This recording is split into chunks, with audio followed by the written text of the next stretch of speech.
Okie dokie, we are officially live. Everything looks to be going good. So, hello everyone, Nerui here. And welcome back. So, before we get started, a little heads up that this is probably that, barring anyone being available to join me next week, this is probably going to be the last full week of streams before going on hiatus, because I'm going to be moving, and, well, moving sucks.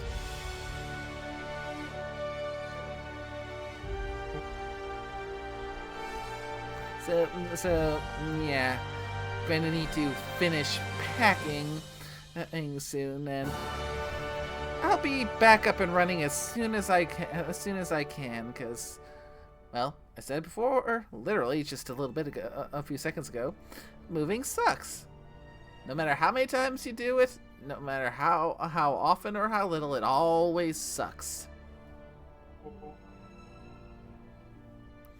But in the meantime, let's have a bit of fun, because we are back to the Outer Worlds. Because when we last left off, we still were deep in the midst of a murder mystery.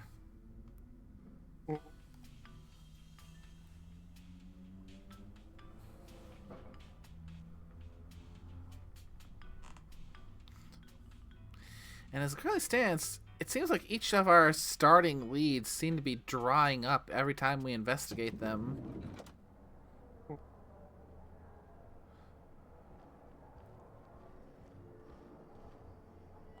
Aha!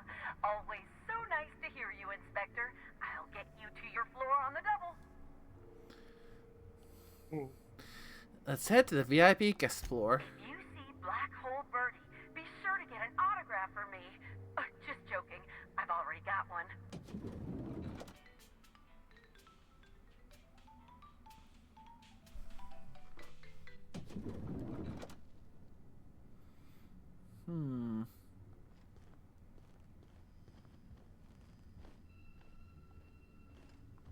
Oh, lots of doors that are easily pickable. Nicely done. Real slick.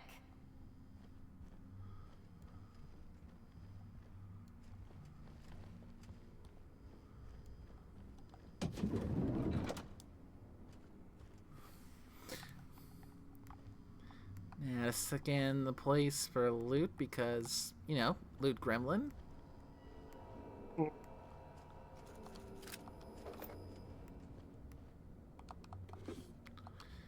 Ooh, whoever's staying there, why pick up so many lockpicks? What?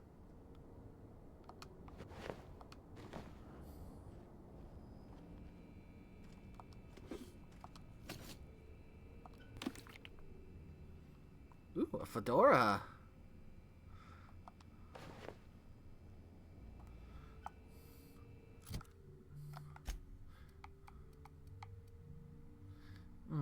Extra determination. Nice and all, but I think I'll stick with the one I currently got because that extra sneak attack damage. Yeah, but you know, it's definitely still in the market for a bit of armor that has the light armor with stealth skills that has a higher armor rating. But then again, it is light armor we're talking about, so I'm not exactly going to be just having a massive armor rating on that.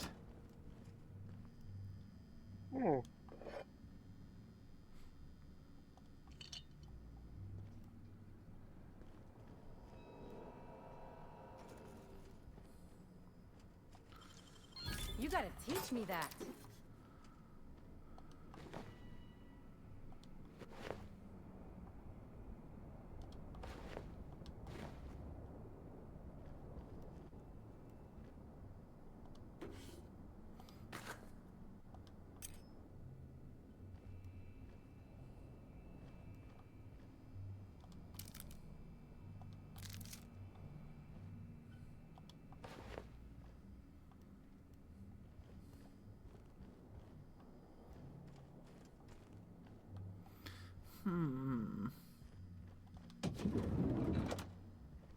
Oh my.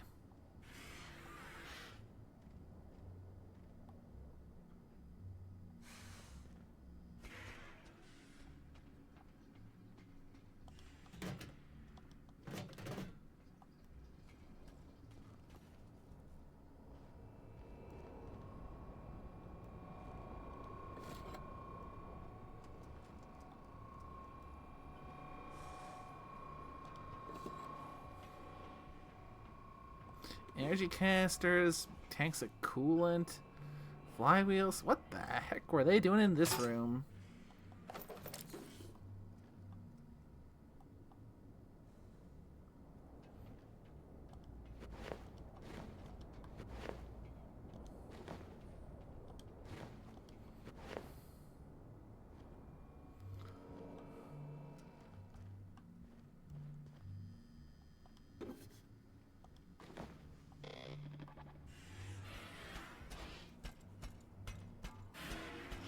We have a rather dapper mechanical. Initiating banter protocol. Now simulating familiar and welcoming demeanor. Greetings, theater aficionado and or dumbstruck fan. You are standing in the vicinity of Burbage 3001, the latest and therefore greatest automechanical actor ever designed. I see you've had some work done. Who upgraded you? Burbage 3001's programming is frequently upgraded to adhere to board-certified standards. The most recent upgrade was performed by Spencer Woolrich. Banter protocol exhausted, reverting to default behavior, grieving and despair. Oh, Halcyon Helen, may your atoms be commended to the Aether. You knew Halcyon Helen? Burbage 3001 was designed to disrupt Halcyon Helen's monopoly over the Aetherwave serial market. This unit's programming is based on Helen's most famous roles. Burbage 3001. Anything Halcyon Helen can do, this unit can do slightly worse. Does that include dying? This unit has been programmed to simulate existential dread. Watch Burbage 3001 contemplate its mortality in the critically acclaimed drama, Waiting for Results. This unit has not yet completed its grief cycles, randomizing despair tables. Oh, Helen, is there no justice in the world?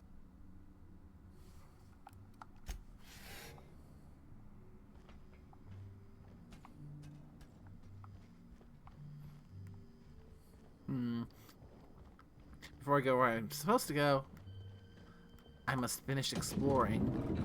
Top rungers are into some weird shit. And here is this being marked as steel. Sorry. So this room must certainly be occupied and... Timeline discrepancy detected nearby. Multiple discrepancies detected. First discrepancy. A woolly cow is present in this hotel room. Okay. Woolly cows are an import species for the Wilderness Exploitation Reserve and are incapable of affording upper-class accommodations. Second discrepancy. This woolly cow is dangerously inebriated with Rizzo Spectrum vodka. Alcohol sanguinization ratio exceeds recommended maximum. Must have been some party.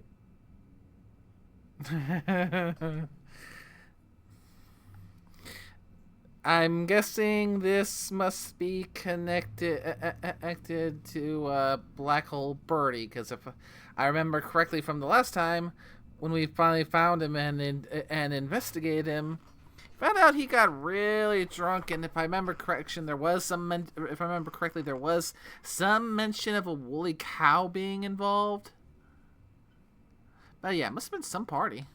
A brief survey of this area reveals that the most recent occupants were athletes belonging to the Rizzo's Rangers Tossball Club.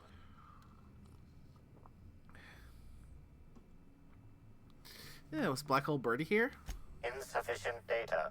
A brief survey of localized property damage, divided by the area of this room, yields the following estimate. This unit was likely occupied by every member of the Rizzo's Rangers.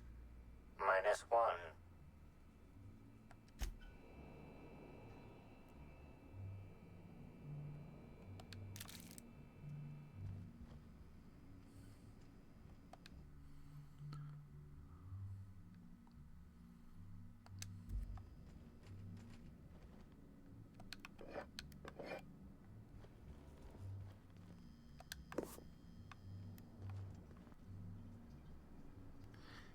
Ew.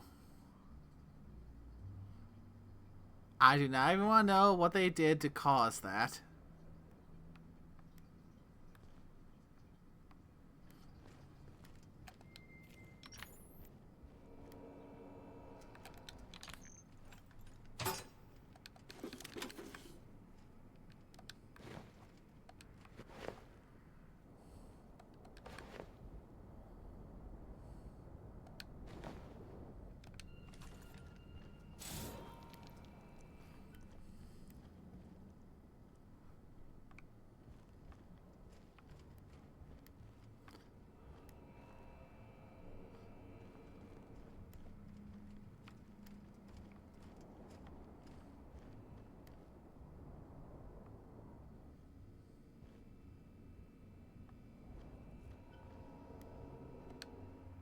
Zeke Hannigan, Rizzo's Rangers 16th back. Pleased to meet you. What can I do for you? I had some questions about Halcyon Helen's murder. Oh, you must be that inspector people have been talking about. It's a damn shame about Miss Helen. She was always real good to me and the rest of the Rangers. Birdie's taking it pretty hard. Miss Helen was the love of his life. So, what did you want to know? Yeah, start with the classic. Where were you at the time of the murder? I'm ashamed to admit it, but me and a couple of the other Rangers spent the night in Constable Keen's cells down at the spaceport. We didn't do anything serious, just a bit of pranks and vandalism. It's what usually happens when we all get to drinking. Guess Constable Keen saw things a bit differently and had us hauled off. Yeah, was Bray in jail with the rest of you? No, we lost him somewhere along the way. Or maybe he managed to get away? I can't rightly remember. But he was definitely not sharing a cell with us. That much I know. Tell me about Birdie and Helen. Oh, Birdie was mad about Helen. He was certifiable. The big galoot loved Helen about as much as he loved the game. Trouble is, Birdie was not blessed with an abundance of temper. Helen kept Birdie steady. If he lost his temper around her, it'd be because something broke between the two of them.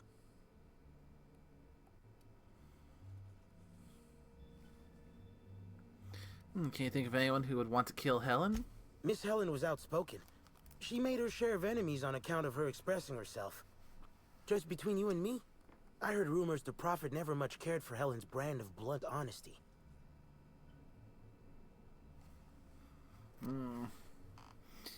At the same time, though, because brief review from our investigation so far, yeah, Birdie seems to have gotten drunk, but his drunkery seemed to center around him going and kidnapping a cow.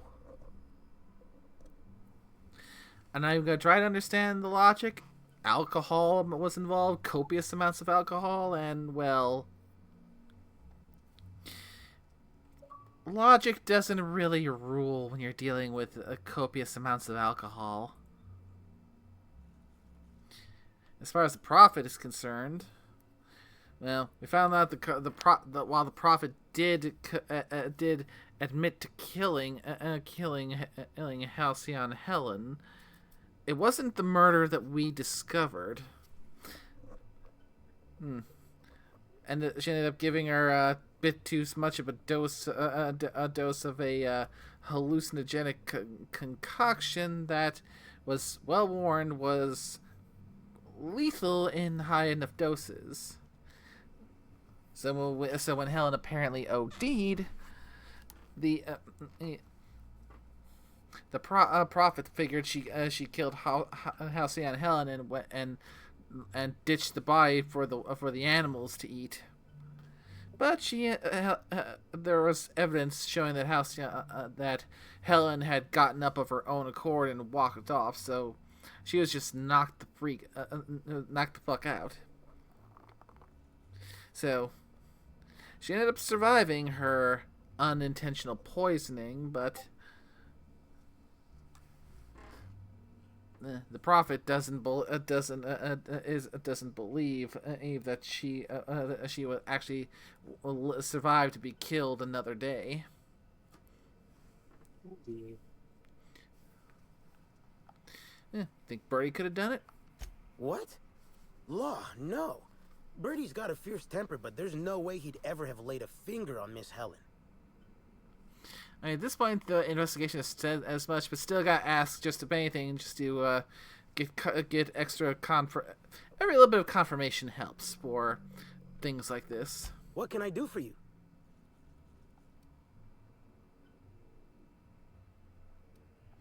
Would you happen to know why there's a woolly cow in one of the rooms? We sort of borrowed her from the Wilderness Exploitation Reserve while we were drunk. I have no idea how we managed to sneak her in here without being spotted. Good Don't question. worry. We'll return her safe and sound. Mostly sound. Hungover is still sound, right? Yeah. I guess. I do not even imagine what a hungover cow looks like. Yeah. Yeah, that brings the Rangers to Eridanos. Since it's the off-season, we're helping support the launch of Rizzo's Spectrum Brown. Meet the fans, sign tossball cards, that sort of thing. Just between you and me, Rizzo's ought to cancel the whole event out of respect for Miss Helen. Yeah, how long you been with the Rangers? About half my life. You know I was named third most profitable investment on 2 non-consecutive seasons? Ain't a lot of players who can make that claim. Except for the guys who came in first and second, I guess. I spent the last season injured and almost got sold to the Hephaestus Hammers, but now I'm all convalesced, ready to lay into some Cleo darlings, you know? Really break some legs. Part of me is curious as to what this sport of tossball includes.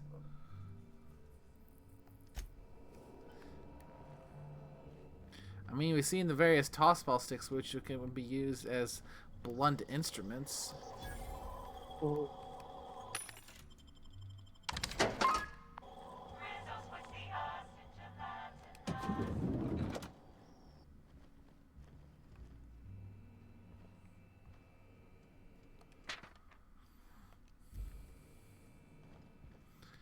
Oh, speak of the devil. Oh, a signed tossball stick.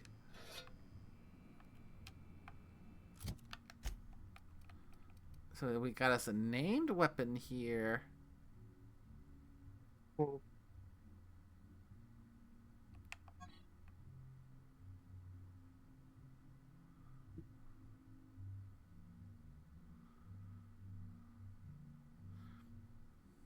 Oh, this is Birdie's stick.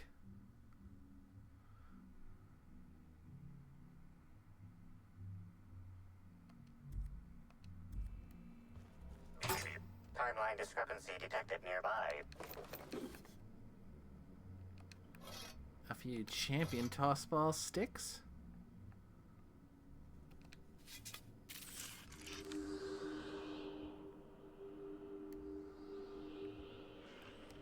A single footprint, size 10, tossball cleat sized. Amplifier. Analyze the footprint for any residue. The soil in this residue contains a very high concentration of oxygen. High concentration of oxygen usually points to a terraformer.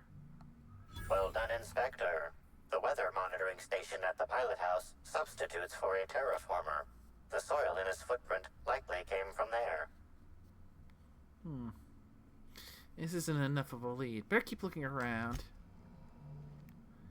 Yeah, it's still something. Timeline discrepancy detected nearby. Oh. The charred fragments of a letter lies at the bottom of this wastebasket. Amplifier. Can you identify what was on the letter? Unfortunately, most of the writing is beyond recovery. The words station, meeting point, and emergency are all that can be discerned. Station, meeting point, emergency. You think it's talking about the atmospheric station? Or maybe the pilot house? Could be anywhere.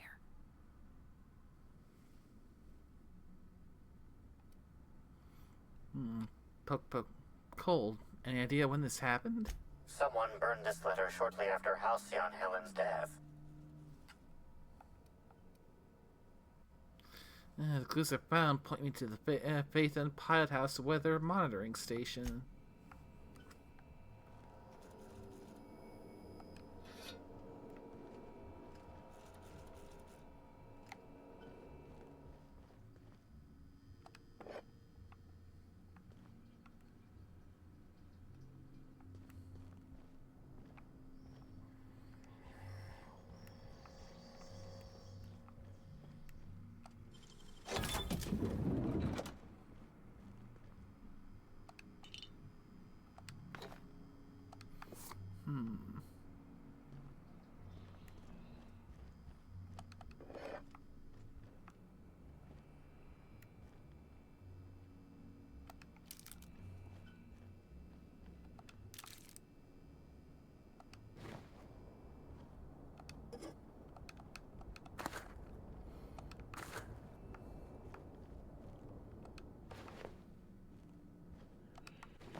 And a level up from that one. Yeah, let's do the perk first. Let's see here. Let's see.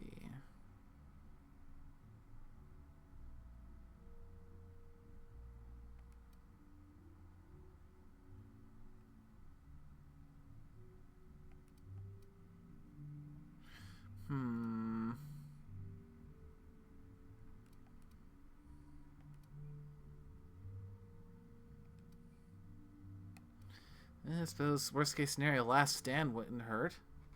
I found myself on low damage, low health, to do extra damage.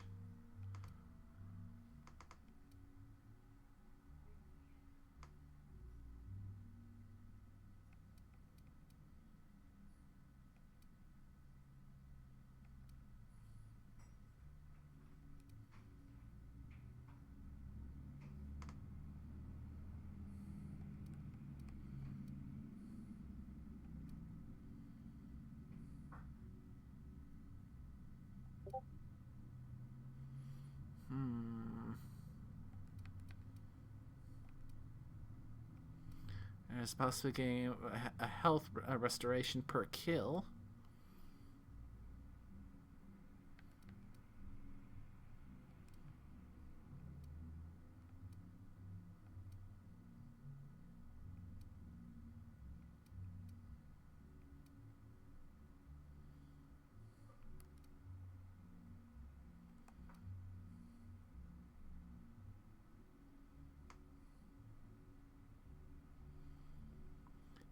As tempting as the assassin perk is, I don't think any of my weapons, even with the quieted mod so far, have a noise range of 2.5 meters or less.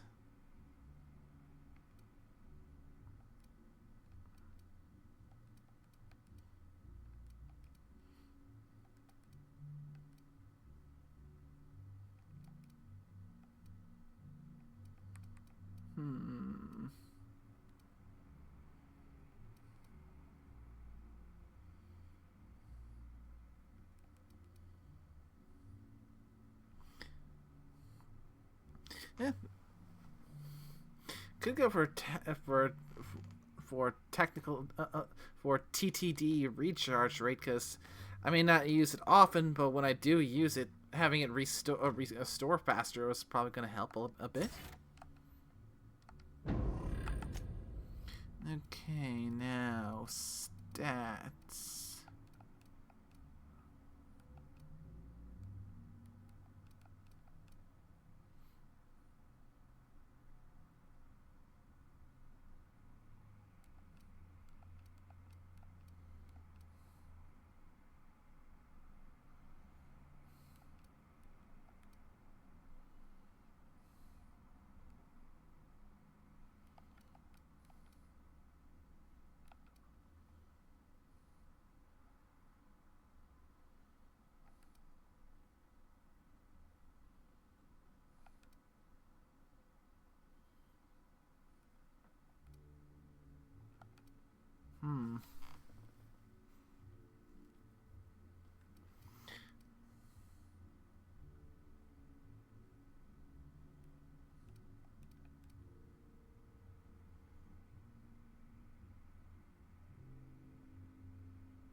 Where to spend these points? What can I get the most out of?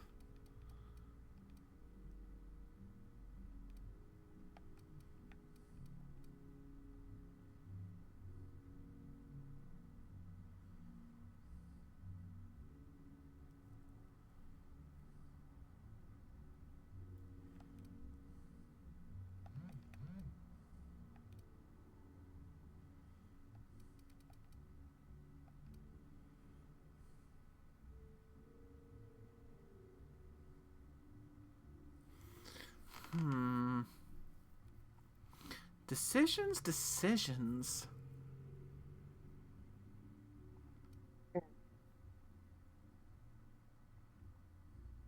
Yeah.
Feeling when you're spoiled for choice and don't know where to go. I guess maybe dialogue, because every little bit helps there.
Timeline discrepancy detected nearby.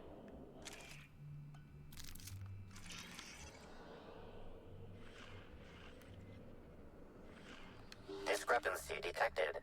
This bottle, recently discarded, contains residue from foreign substances. Chemical analysis complete. This unit has detected the following substances: oil, terrare, blood, terrare, unidentifiable biological fluids, terrare.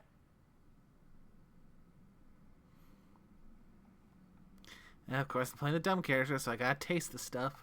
I'm starting to see why you keep a doctor around. Wait, what? Oh, you ate the stuff, didn't you? Yes, I tasted the stuff. The rest of you taste slightly metallic. You feel a dull pain in your stomach. The pain fades after a moment. I'm pretty sure this is toxic. This unit's chemical analysis agrees with your assessment. Inspector, please control any impulses that lead you to ingest dangerous substances. These substances cause extreme gastrointestinal distress in humans. Large doses can be fatal. This bottle contained Rizzo's Spectrum vodka. The presence of terrare biological fluids may have significantly improved its flavor. PTE. Hold on. PTEROY? Is that what it said? No, wait, let's go back and forth. Of the terror ray? Yeah. PTRORAY.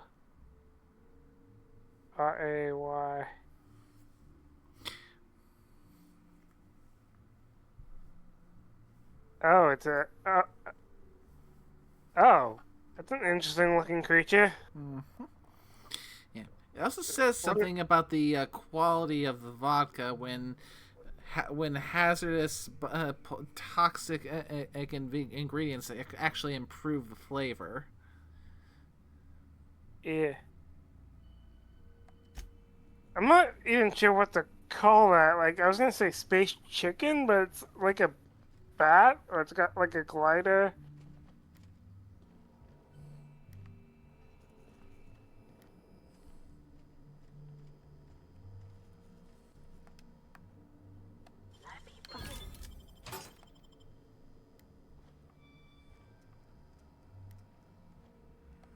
About time you arrived. I see you haven't dressed the way I asked you to, but I suppose that was expecting too much of a non-industry lout. Expect a complaint to management. Now, unless you'd like to waste more of my time, I suggest we begin rehearsing. Ready? You've fallen right into my trap, Captain. Oh, don't bother to fight back. You cannot hope to stop me from installing philosophism as the system's reigning ideology.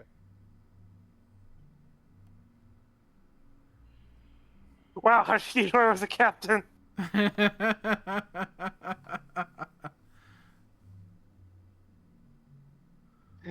Okay, that's pretty good. I'm gonna lean towards this one.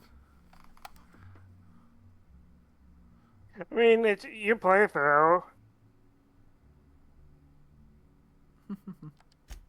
Oh, you wouldn't harm an old man at the end of his... Is he wearing wits. eyeliner? I'm confused, disoriented. I may have even soiled myself. Wait. Okay, you know what? Never mind. It was worth it just for that line. Must mean you're not with the hotel staff. Oh, no, this is curious indeed. Who are you? And how did you get in here?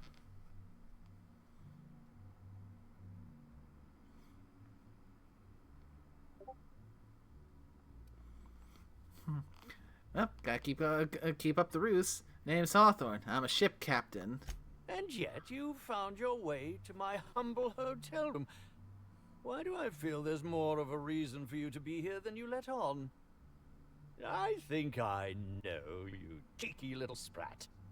Now, what shall I sign first? Your weapon? Your wallet? Or perhaps something a little more personal? Undergarment signatures have been popular of late, or so I've heard.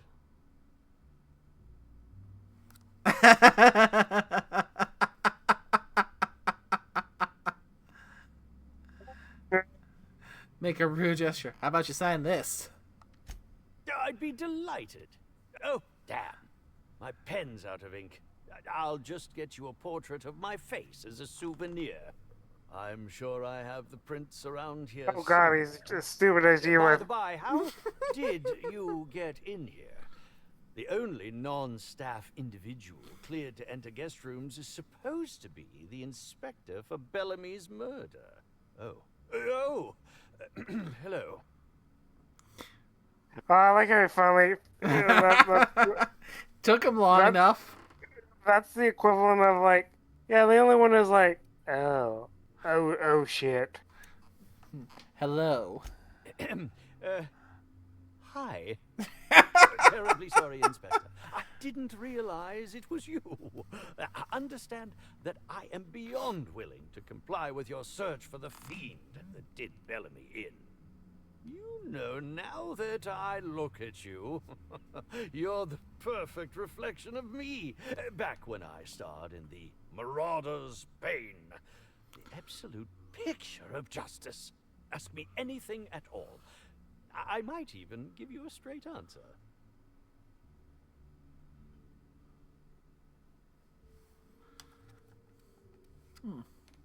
I hear you were poisoned.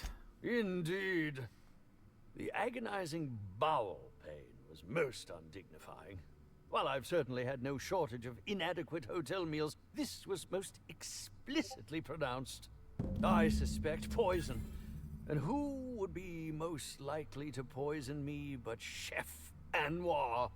Oh, we've clashed almost non-stop about his slop preparation. He must have tainted my meal in retaliation. I mean, on the one hand, if the guy is any kind of professional, then he wouldn't do it no matter how much of a beef he has with you. But at the same point, pretty good rule of thumb if you want to live long is don't fuck with the people who prepare your food. So I like to think, if it was a professional, you wouldn't be talking right now.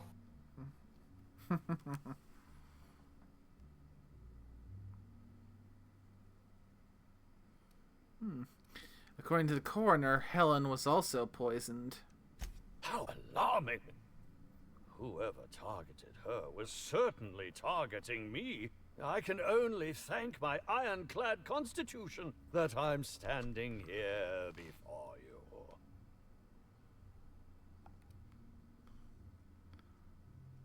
I'll say nothing for now.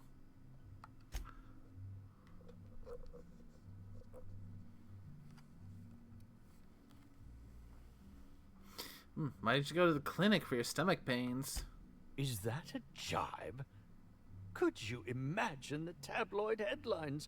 Spencer Woolrich, Aetherwave star, spotted in gastronomic distress. Oh, unseemly hardly describes the half of it. I want to comment, make a comment, but at the same time, we all know just how bad tabloid type outlets can just get a hold of even the most. Would trite be the right term to use for this situation? Maybe. But yeah, the most seemingly insignificant story leads, and just blow them completely to ludicrous degrees. Yeah. Yeah. I mean, a classic example of that would be TMZ. But the less said about that show, the better. Can you think of anyone other than the chef who would want to harm you? None that I can think of. I treat all hotel staff equally, and with the minimum level of respect that they deserve.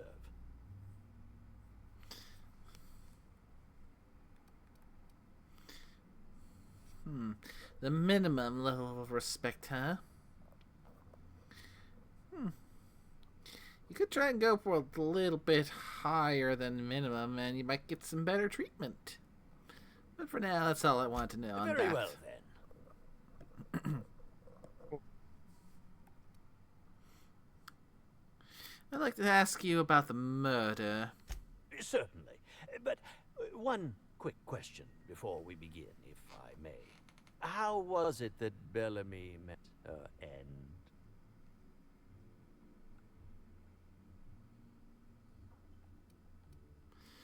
Why are you so curious? Why, I'm merely worried for my own sake. Perhaps whoever came after her could come after me next. But if you don't want to tell me, I understand. Whatever happened, I hope poor Bellamy didn't suffer. I mean, probably not a good idea to give away too many details in an ongoing investigation. What were you up to at the time of the murder? I was meditating, of course. That's how I get into character. Got anybody who can corroborate that? Respectfully, Inspector, it is rather counterproductive to commune with others while meditating.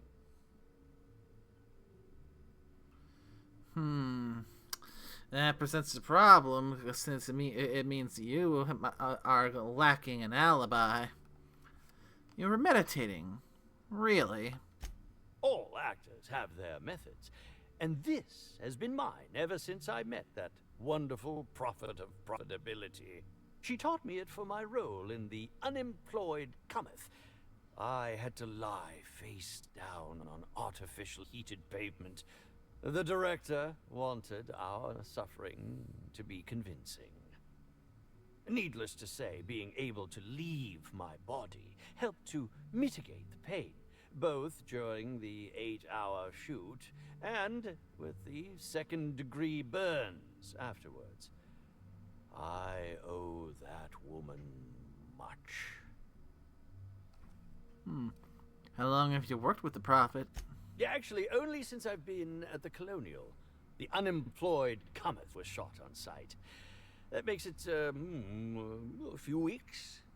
I cannot recommend her services enough. If you haven't been to see her yet, you really should. Okay, back to my other questions. I'll answer whatever you wish. Did you know Helen well? Bellamy has been my co-star throughout the autumn of my career. I should like to think I knew her. In fact, I cannot name a single role in the last 10 years that did not involve her in some way. Unless you count the uncredited silent shopkeep on Melissa's Meteoroids.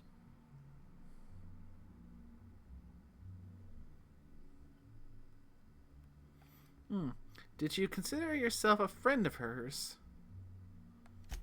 I'll ask you this. If you'd been the star of cinema for years, then suddenly found yourself scrounging for bit parts while a younger person stole the limelight, how would you feel? In short, the two of us weren't close. But that's not to say my dislike of her was so extreme that I tried to do anything drastic. Resenting Bellamy is one thing, but killing her is another completely. It's also beneath me.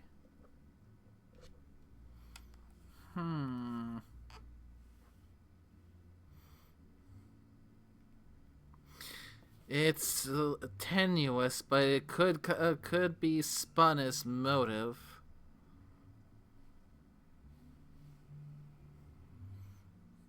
All right. Speaking theoretically, how would you have killed the victim? Oh, come now, Inspector. What do you take me for? I'm an old man. I neither have the time nor the willpower to kill people for fun. Besides, I have my reputation to think of. All right, then. I suppose that is enough on that grim subject. I've learned a thing or two about your activities in the hotel. Oh, have you now? Please do go on. Don't leave me in suspense.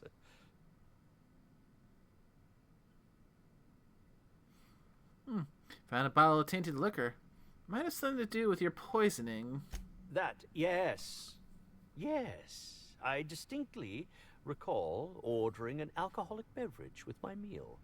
This hotel is certainly bringing a new meaning to the phrase rotgut. Management shall receive the complaint to end all complaints. Yeah, I spoke to Burbage. He told me you upgraded him. I did indeed. With Halsey and Helen parading her fame about, I was left without an acting partner. Burbage is no exception. His acting protocols were nothing short of a joke. So I decided to make some modifications, installing him with some of my old serial quotes as, I think, improved his range. The way he bungled about with that weapon of his hardly befitted a dissident, so I modified it as well. He's much quicker on the draw now, though he's still a machine. I've got my eye on you. I'm quite used to being breathlessly watched. Who are you exactly? I'm sure you're joking. Perhaps I'm not in my prime, but you've no doubt seen the name Spencer Woolrich on many a serial advertisement throughout your travels.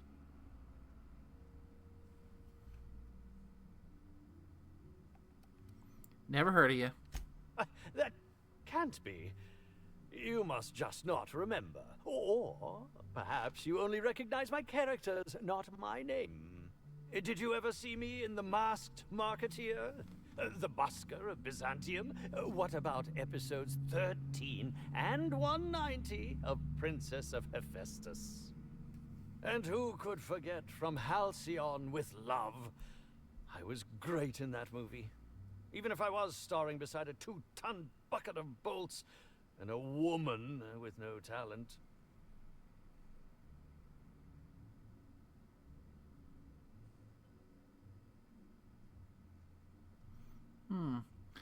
Busker of Byzantium.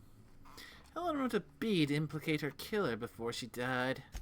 I think that's a bit of a stretch, don't you? If you're going to come after me, I expect evidence. Unless you want to be smacked with litigation. Smacked! If I wanted to come after you, pretty boy, I'd be coming after you with my scythe.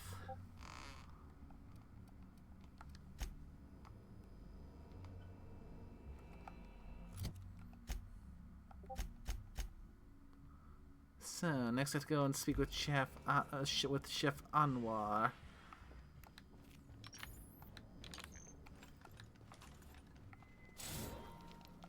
Aha! Always so nice to hear you, Inspector. I'll get you to your floor on the double. To the lobby we go. Alright, let's go speak with the chef.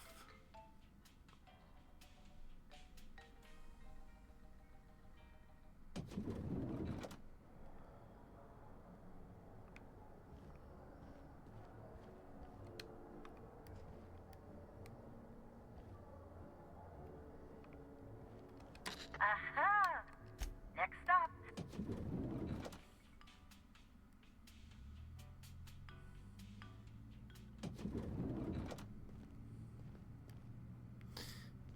Okay, that's not the right one. Aha! Oh, I think we know the true murderer to the lobby is we you. go. See? No one would expect that, not even you. She was dead before I even knew of her more directly. Exactly. No one expects it.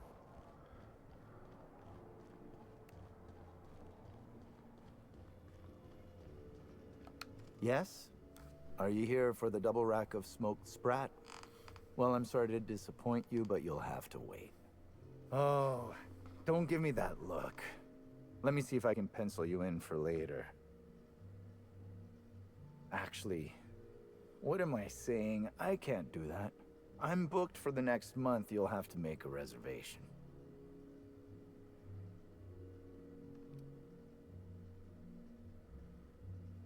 Aw, no smoke sprat. What about purple berry glazed candied flank steaks? Weren't you listening? We're reserved solid for the next month. I'm sorry, but you'll really need to order in advance.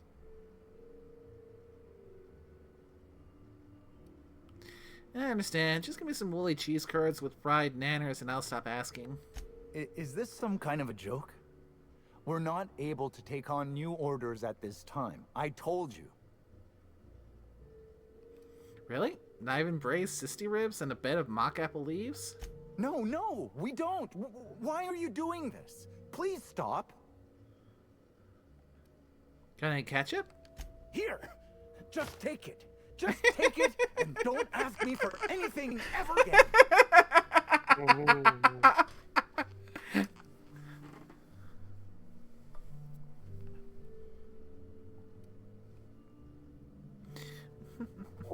I'm here What to... happened? I basically pulled a Sam and Max and just kept on asking him and annoying the fuck out of him until he gave me something. Nice. Oh. Yeah, just doing all that just took me back to going up and just annoying Bosco asking for everything. I think I remember clips of that. You got this? No.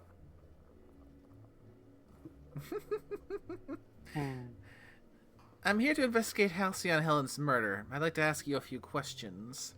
You're the inspector? Here? Why? I mean, you may ask me whatever you want. I have nothing to hide.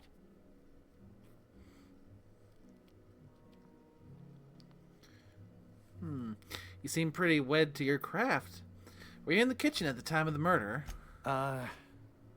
No. As it so happens, I was down in the employee break room. I wasn't taking an unsanctioned break, of course. I was merely fetching ingredients. You said you're the hotel chef. What's that like? I prep dishes day in and day out for guests, and while I doubt their palates are refined enough for my flavors, the work is rewarding. After all, I can take pride knowing that I simply am the best cook this side of Halcyon. No one else can even hope to compare. Did you prepare all of Helen's meals? Of course I did. I would never allow anyone else to touch the meals of so important a guest.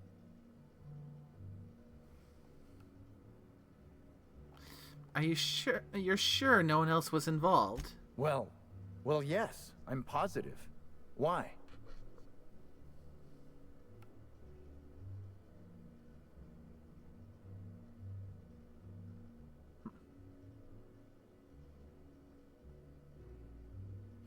Oh, which option to go with? If Helen was poisoned and no one else touched her meal, you poisoned her, right? Oh my law, this is the end, isn't it? My mother always warned me that the culinary world was too dangerous, but I didn't heed her warnings. Spencer Woolrich and Bellhop Owens were underfoot in the kitchen as I was preparing Helen's meal. Either one of them could have tampered with the food when I was fetching ingredients.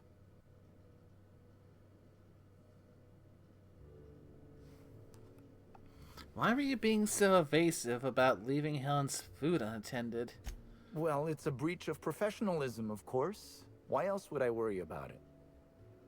Okay, I'll give him that one.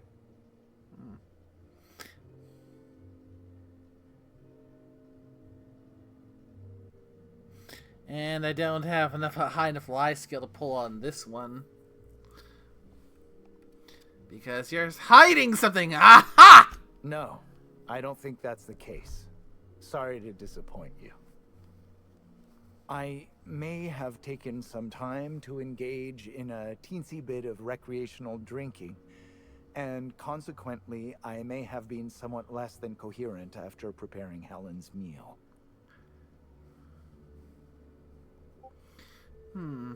Alibi's a little thin here. Why should I believe anything that you're saying?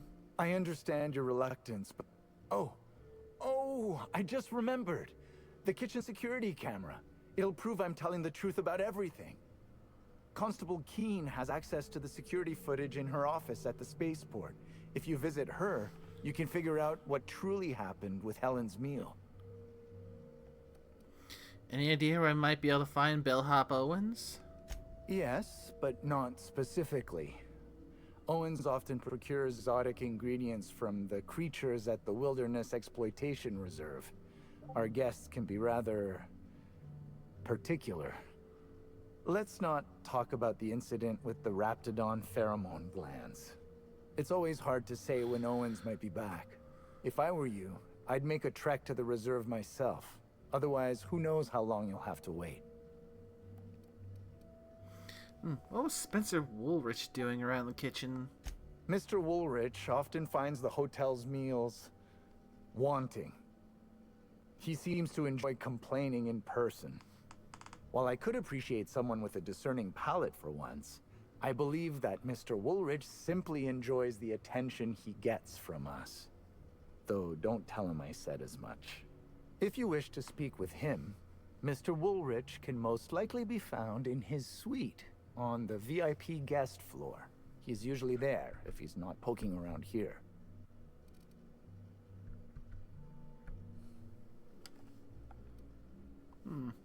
That's all I wanted to ask about. Guess we'll see if you're telling the truth. Thank you for your understanding, Inspector. I'm sure you'll find the true culprit before long.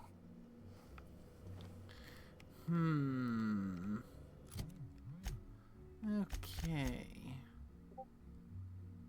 So we have two new things. We have to speak with Bellhop Owens and retrieve the kitchen security footage. Okay, region.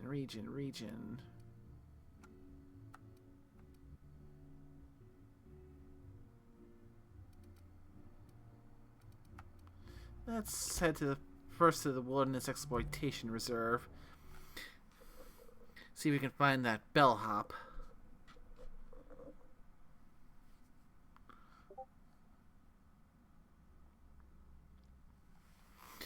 Okay, so as it currently stands, our first two leads seem to have dried up. But barring getting getting proof or evidence things here, this one could still net some further investigation.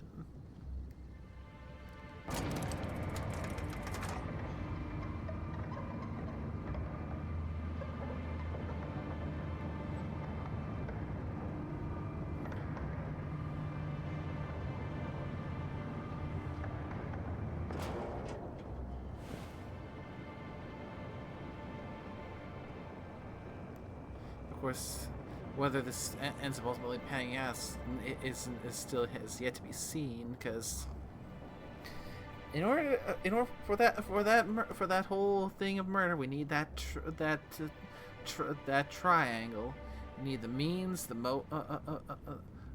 motive, and the opportunity.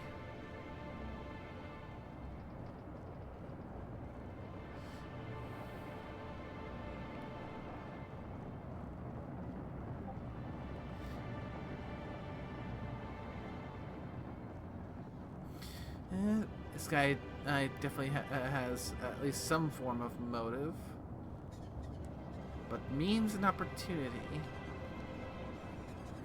I can take a hint.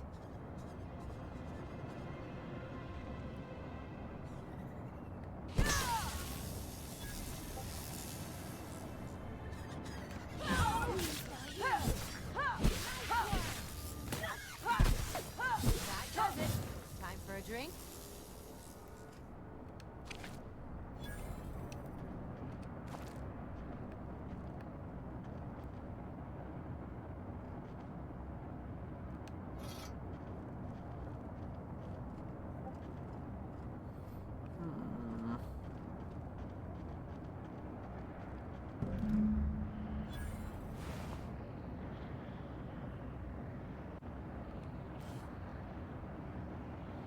Bellhop Owens invoice.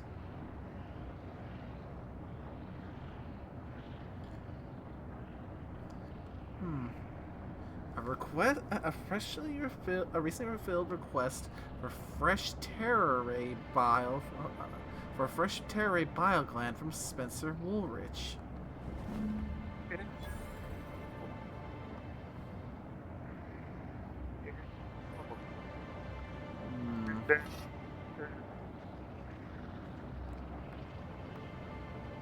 And some of that poisoned liquor involved a lot terror ray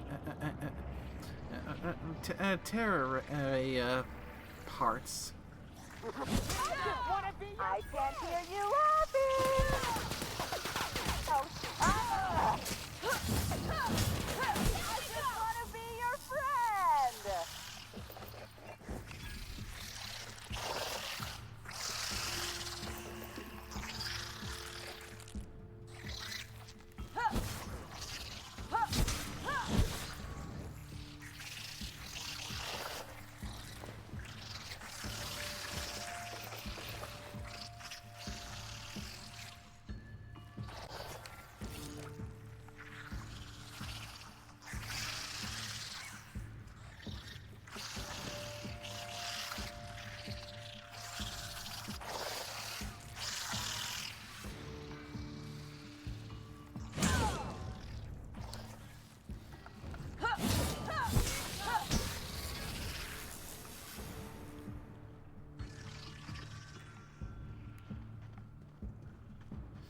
Get back here, you parasites!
Yeah.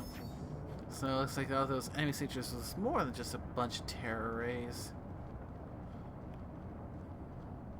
Yeah, a few less of those parasites, it's the better.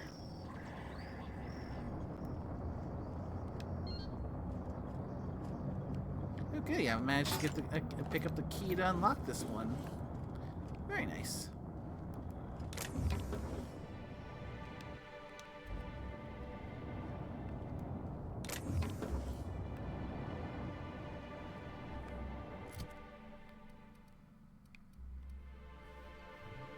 So, short circuit.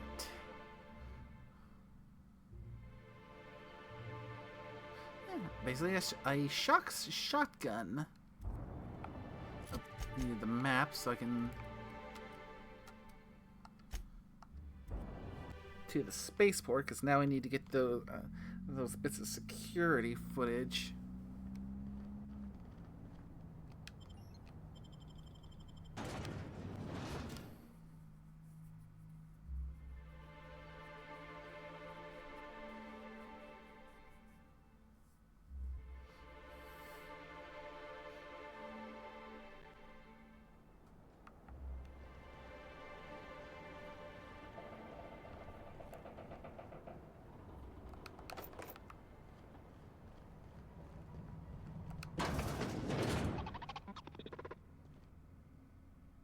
Greetings, non-criminally associated individual.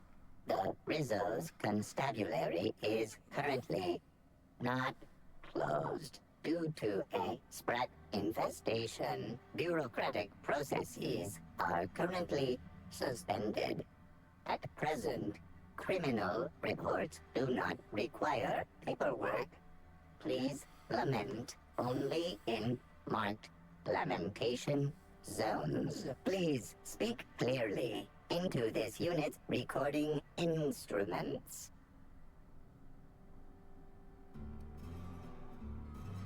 Your designation is Deputy Wine Taster? What are you doing in the constabulary? Error. Unit designation no longer wine taster. Unit designation now deputy. Do your wine testing instruments double as weapons or something? While potential lethality of unit instrumentation bears towards 95% violent utilization of equipment, would void unit warranty. All Rizzo's constabularies must include at least one deputy constable among the pool of available Rizzo's employee candidates.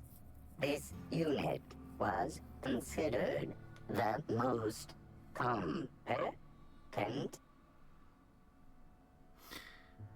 Oh, that says a lot about the competencies of their workforce. The most competent deputy constable is a repurposed wine testing mechanical.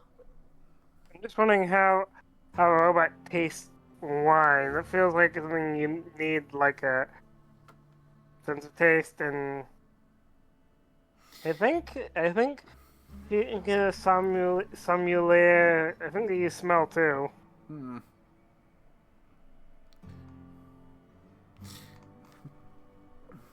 I mean, technically speaking, it's not the first time I've run across a mechanical entity that tastes and tests alcohol.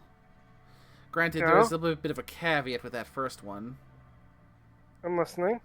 It was a Robo Brain over in Fallout 76. Oh, was it this? I don't play the game, but I've looked on the wiki. Was it one of the Nuka-Cola tasters thing or something? Like, I think. More specifically, they're going for a very potent mixture called Nuka Shine. Oh wait, so I was right. Mm-hmm.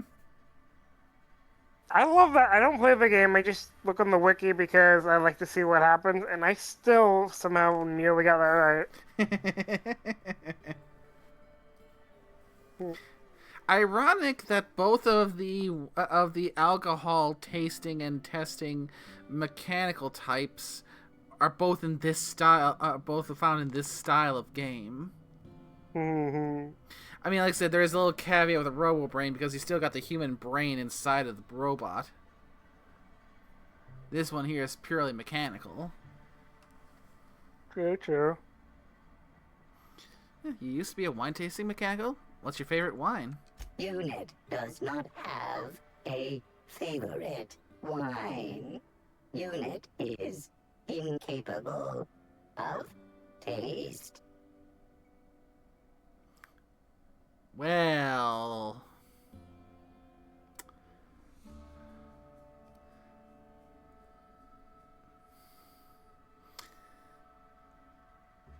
That kind of makes it hard for him to do his job properly. How may this unit be of service to you? Did you say something about a sprat infestation? Checking logs. Error.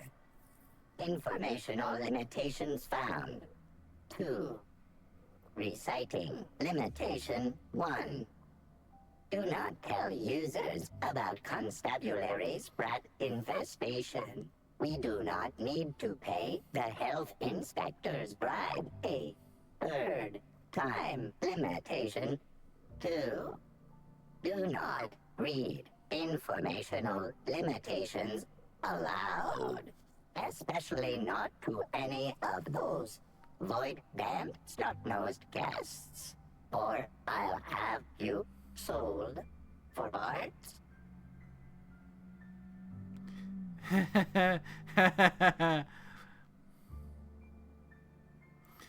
Yep, already failed on that front. I need to acquire the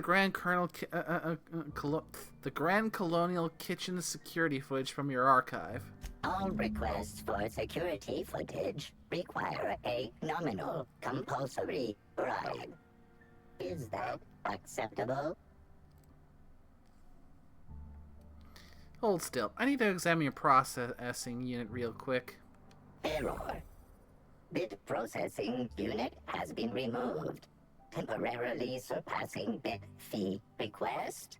Funds will be requested from Rizzo's leadership with interest at a later date. Delivering footage. Excellent. Thank you for your patronage. If you would like a wine recommendation to pair with that footage, please submit the requisite request forms.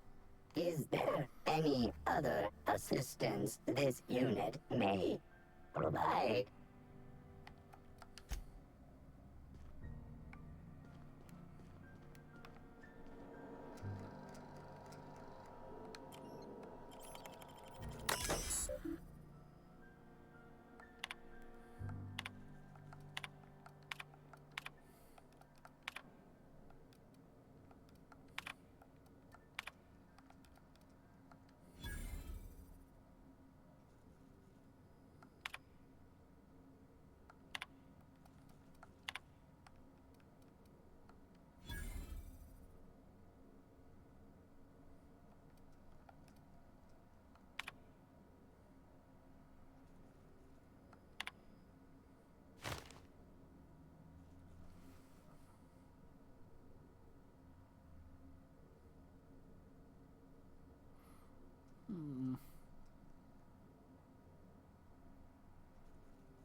So we have an automechanical maintenance record.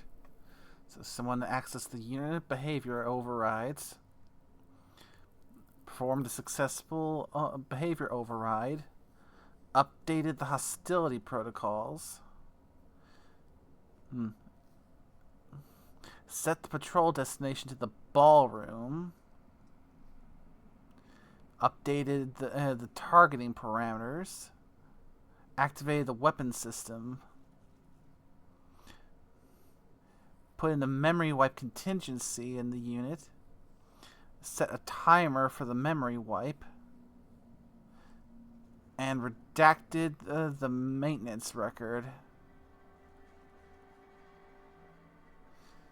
So this could be the murder method here.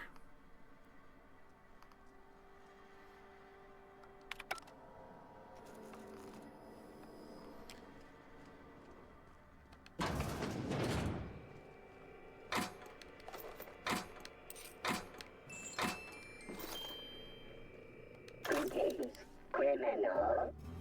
This unit would implore you to confess to your crime of landing with an expired permit. Please explicate your defense into this unit's recording equipment. My permit wasn't expired, Scrappy. You probably just scanned it wrong. Error. Unit's permit reading equipment was updated only last week. Please tell a different lie. Tell a different... You're a mechanical. You ain't got the foggiest idea whether I'm telling the truth or not. Correct. Criminal. However, Constable Keene has decreed that this unit will remain here, questioning you every minute until you submit a confession. Error. Information on recent exchange lost. Restarting conversation. Greetings, criminal. This unit would implore you to confess to your crime of landing with an expired permit. You know what? My permit was fake after all. Let me out of here.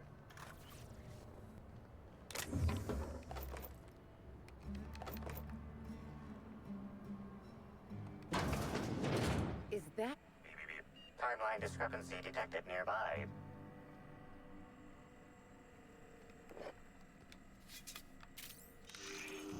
An aberration in the expected timeline for this organic being has occurred. Behold, the body of Maria Keene, formerly the constable of the Eridanos atmospheric complex. No signs of life detected. Maria Keene is survived by no known relatives. Damn it. Your expletive is appropriate, Inspector. This unit concurs. What killed her? Multiple puncture wounds detected along the frontal bone and between the clavicle. Furthermore, the location and circumference of exit wound suggest a firearm with unconventional ammunition.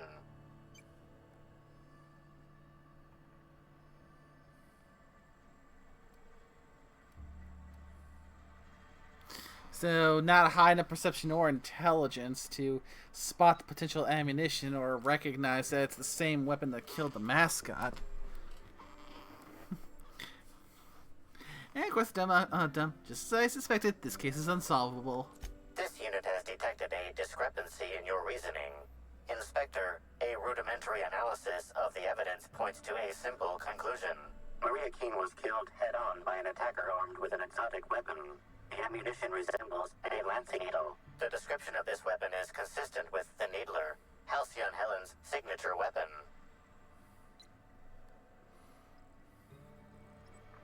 Amplifier, make a note. Find whoever did this and make them pay. Your memo has been noted. This unit has been programmed to offer encouragement during moments of emotional strain. Banter protocol activated. We'll find the Sprat bastards responsible, Inspector. You found a... Came here to find one person's murder. You found a lot of bodies so far. Yeah. Mind you, you've made a lot of bodies.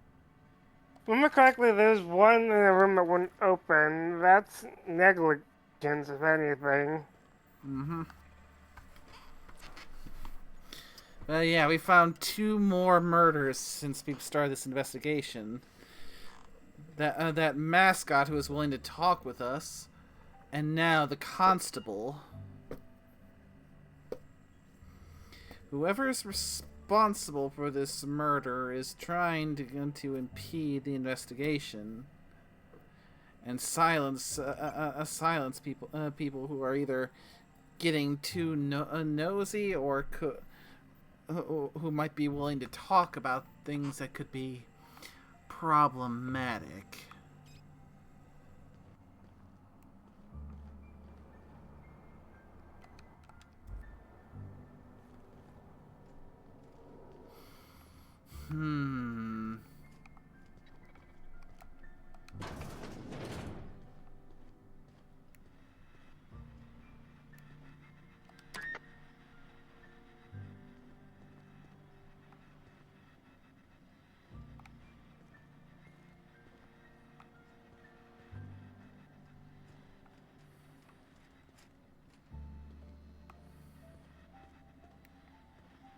If I made a bet with you at the Copper Bottom last night, let's call it off now.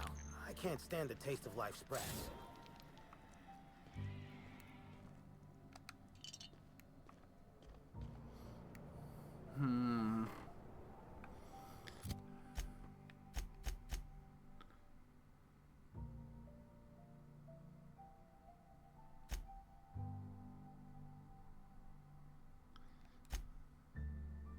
Well then, suppose we can quickly turn in the Prince of Tossball quest. Actually, we got 2 other quests, so yeah, let's go confront Spencer.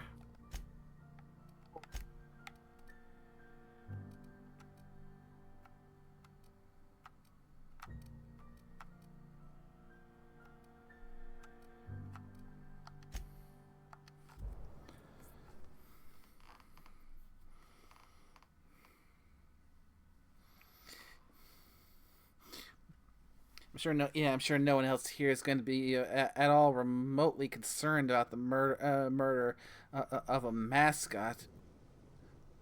Possibly a little bit more so for the constable, but nowhere near as much for Halcyon Helen.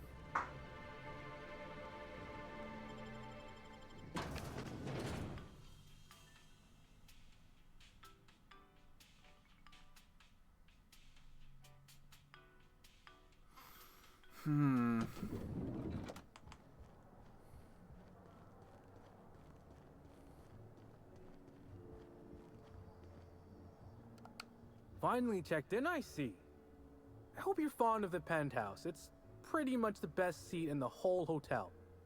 You shouldn't want for any amenity you might find elsewhere. Should act as a better headquarters for the investigation than any space dust covered ship. That and you ain't got room service on a ship. You ever need anything, come find me. Even if you don't, you can still swing by. I'm always happy to chat. Well, if it's in Lord Bellhop, Alain Norville himself. What? Oh, Laws, you didn't find my story, did you? Sakes alive, that's embarrassing as all hell. I guess I should have hid it better. Well, since there's no way to put the leather boa back in the skinning machine, I might as well ask. What did you think?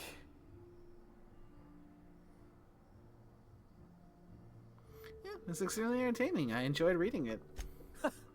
And my old man said I'd never amount to anything. Move over, board announcement writer 256. Norville's coming for your job. Now, what can I lend a hand with? Good for you for being nice to him. I mean, I can appreciate an aspiring writer, something and needing a little boost, because. I mean, yeah, I've tried my hand at writing a few fanfics, but one of my biggest problem is that while I can have all kinds of ideas crop up all over the place, the moment I'm sitting down with pen and paper or screen and keyboard, it's and I'm looking at that blank slate, it's like I just. Well, writer's block is a thing. Yeah. Especially when the most annoying part is that sometimes the best bits of creative inspiration come at the most inopportune times. That's a fucking mood. And the final coup de grace is that, well, I have such a bad habit of overthinking things when I'm trying to write.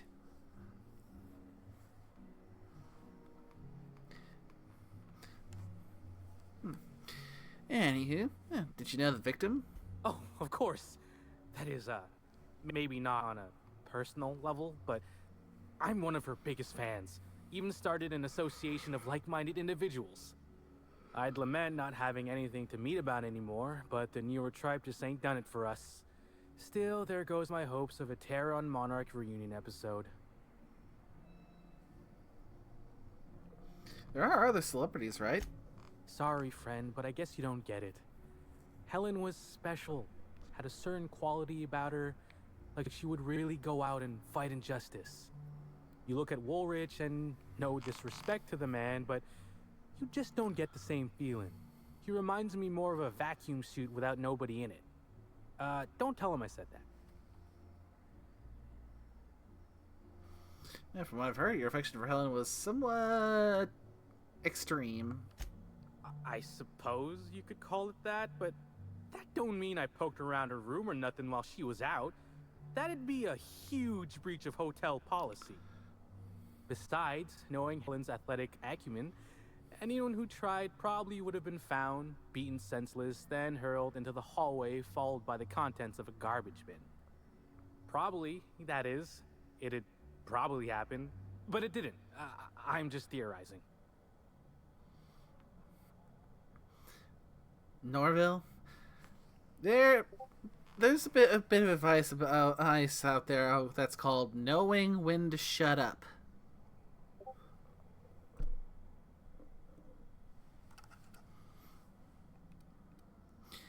You might need to work on that one a bit. I'm curious about you. How'd you get to be a bellhop?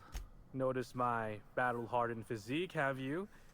Used to be in a mighty mean line of work. Been shot at 35 times.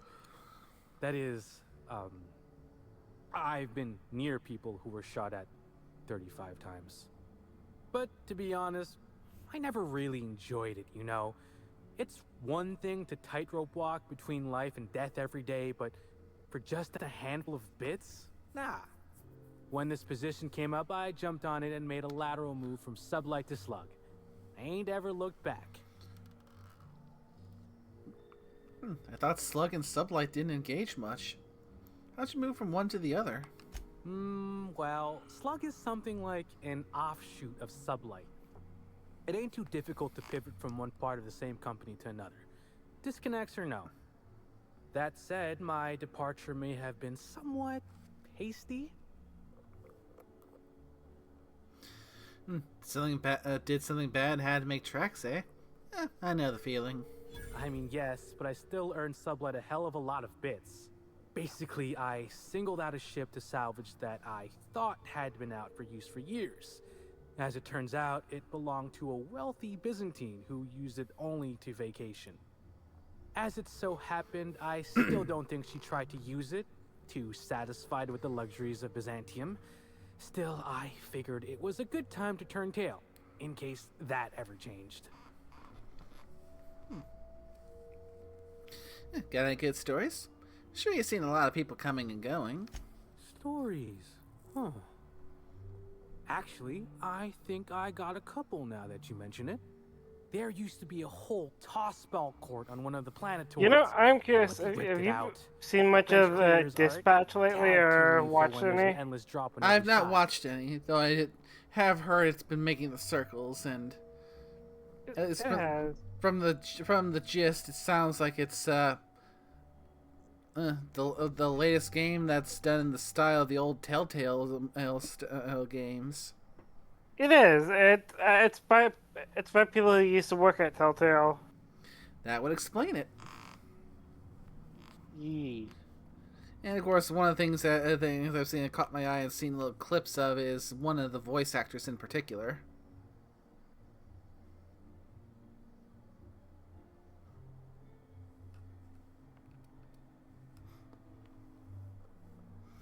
From what I've seen, it looks like it's a relatively small role, but then again, I've only seen the one clip where his character showed up when he was reacting to it. Oh? Jacksepticeye. Ah, yes.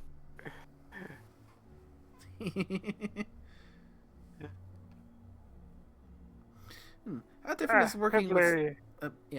How different is working with Slug from working within Sublight? Well, Slug is more trustworthy for one thing, where Sublight is all about back alleys and backstabbing. Slug can be trusted not to salvage your ship when you turn your head. I mean, yeah, it's always a refreshing bit of fun, especially to see good old Jack boy show up in other locations. Yeah.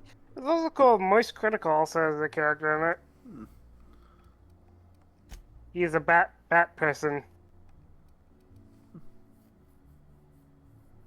Mind if I ask you a few questions about the crime scene? Please do. You want to give me more details on how you came across the body?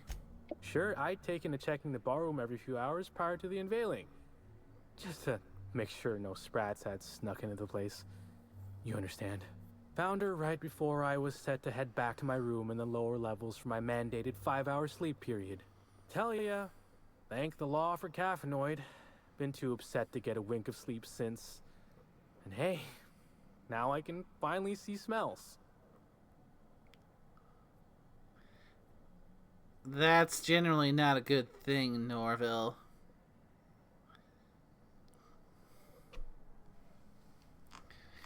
If you're at a point where you can see smells, I say screw the caffeine, screw whatever you're taking, whatever stimulants you're taking. get your ass in a bed. Yeah, I agree with that.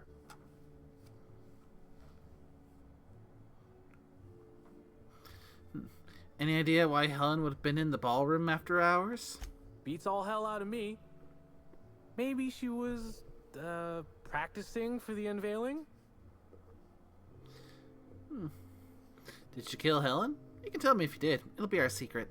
What? No. Just because I found the corpse doesn't mean I made her a corpse. I was in shift all day. Besides, I loved Helen serials. Well, the old ones anyway. The newer episodes are hot junk on a warm day. Sure? What's on your mind? Did you see Helen on the day of her death? Of course I did. I just told you I found the body. Oh, wait. You mean when she was still breathing? No, of course I didn't.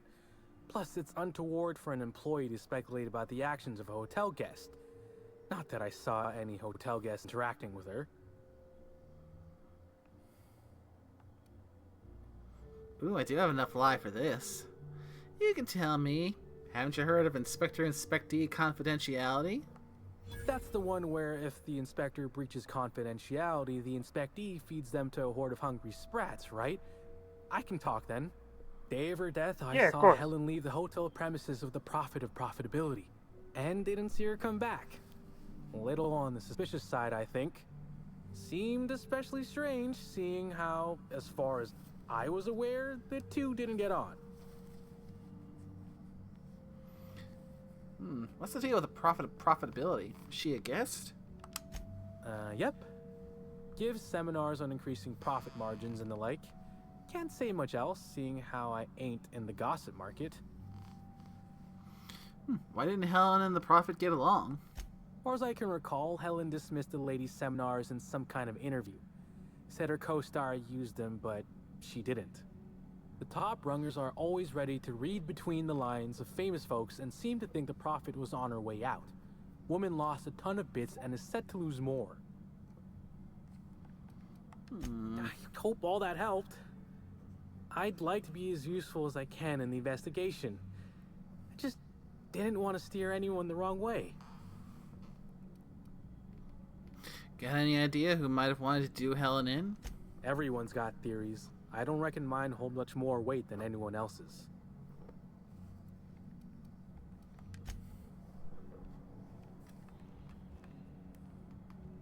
Aha! Always so nice to hear. Alright, off to the VIP guest floor. Be sure to get an autograph for me. Just joking. I've already got one.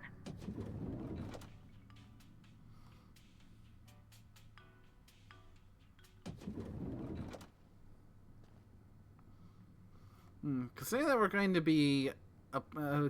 be accusing this guy, I feel like we should go turn in the other two first, just in case, just to make certain that we can get the full experience for them.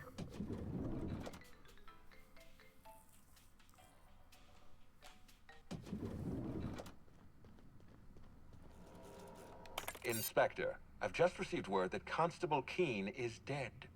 Please tell me it isn't true. She was murdered in her office. Halcyon Helen, Leora Blossom, Maria Keene. There's a murderer on the loose, Inspector. You must stop them. I don't have Maria to count on anymore, so I'm counting on you.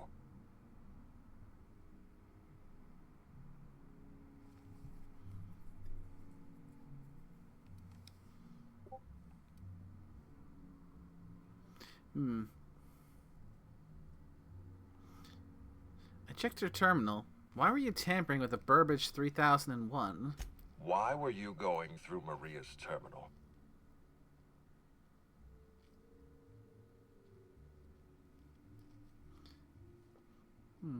Because I'm the law-damned inspector. Now answer the question. Any upgrades to valuable automechanicals must be authorized by me. I'm the administrator. And you need to focus on the hunt for Helen's killer. Was there anything else?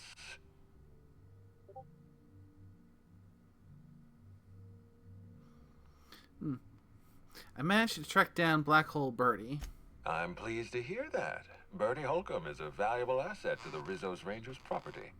When Helen was murdered, Bertie was nowhere to be found. The timing of his disappearance is unfortunate.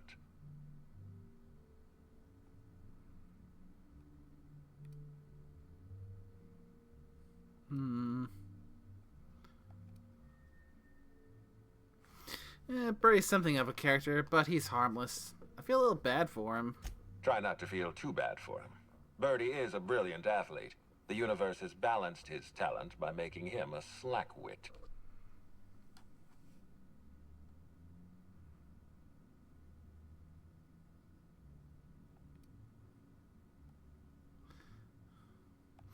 Go easy on him. He just lost the love of his life. I don't understand what it was that Helen saw in Bertie. Whatever it was, she seemed to trust him implicitly. He was always on his best behavior around her. Or he tried. I'm not a heartless man, Inspector. I know that losing Helen must have shaken Bertie to his core. Be plain with me, Inspector. Do you believe Black Hole Bertie killed Helen?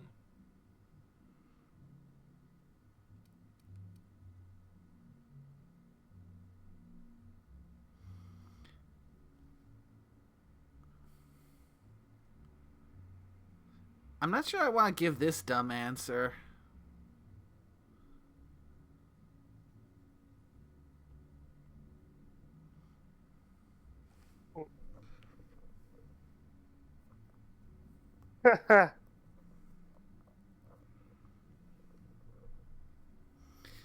I mean, I'm done doing the dumb playthrough, yes, but I don't want to have to get an innocent man convicted as a scapegoat. I think I might have to pass on this dumb answer this time, just because if it ends up going the way I think it could, I don't want to go down that route. So, I really don't. I'm relieved to hear that. I happen to be something of a fan of the hack attack. I'd hate to see him processed for murder, but we need to be absolutely sure. I'd like you to continue your investigation. Notify me as soon as you're ready to make a formal accusation.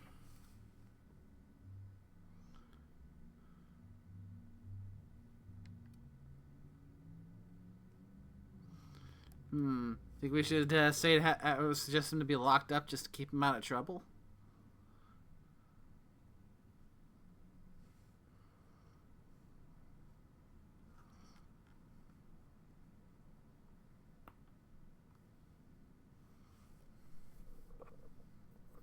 Do you think he'd cause trouble if he wasn't? I mean, considering the whole him, his team, the cow.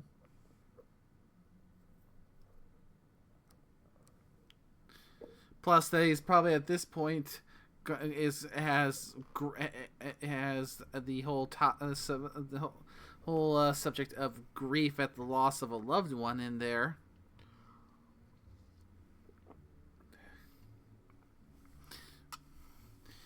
It could be because grief's at the risk of being potentially grief-stricken, a penchant for alcohol, and a short temper. That kind of feels like a very potent mixture.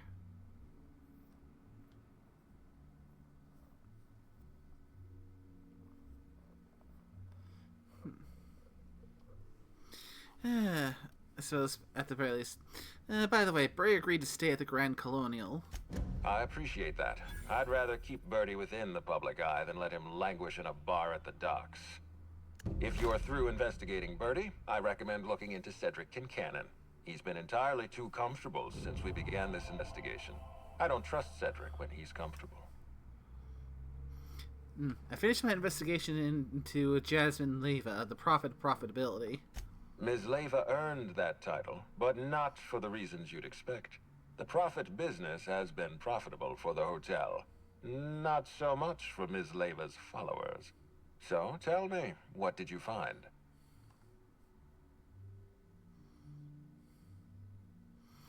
she really wants to be arrested. She wants to be arrested? That's not the kind of behavior I expect from a suspect. Perhaps she's carrying a guilty conscience. Does the Prophet strike you as a reasonable candidate for Helen Murderer?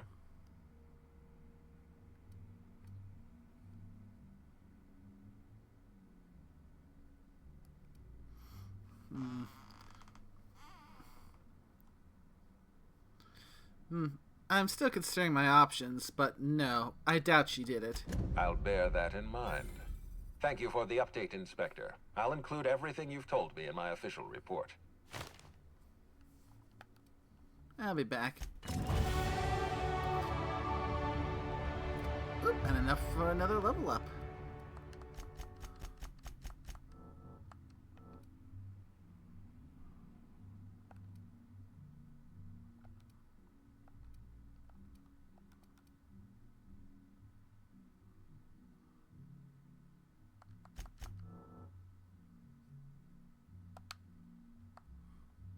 So let's get that dialogue up some.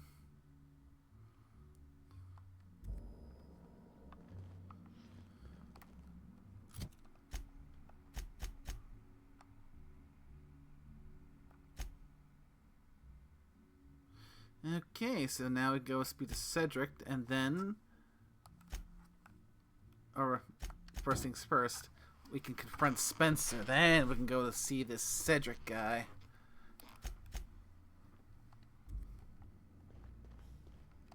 Aha! Always. If you see...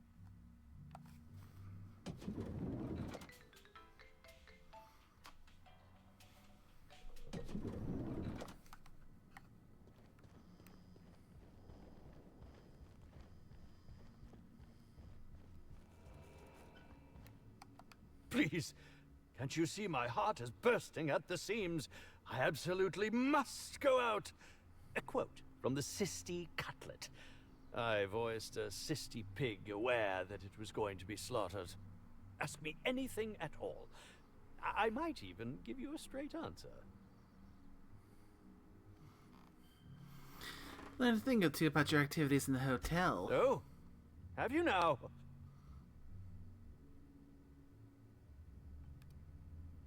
So, quick question.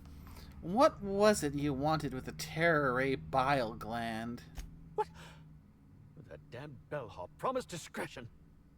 Well, if you must know, it's an appetite suppressant. How do you think I keep my form so lithe? Terror ray glands keep me from feeling hunger pangs.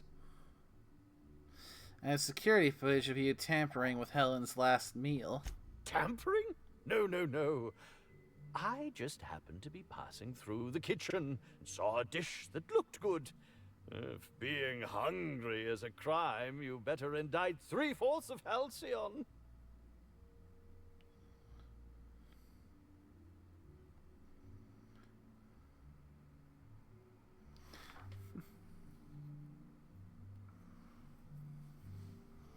If the terror ray gland was an appetite suppressant, you wouldn't be hungry if you took it. Oh, well, there's... maybe I just wanted to see what was in it. Oh, law. What a pathetic defense. As it so happens, I may not have had the terror ray gland acquired for personal use. I may have placed it in Bellamy's meal. But before you indict me, please, just listen. I wasn't trying to kill her.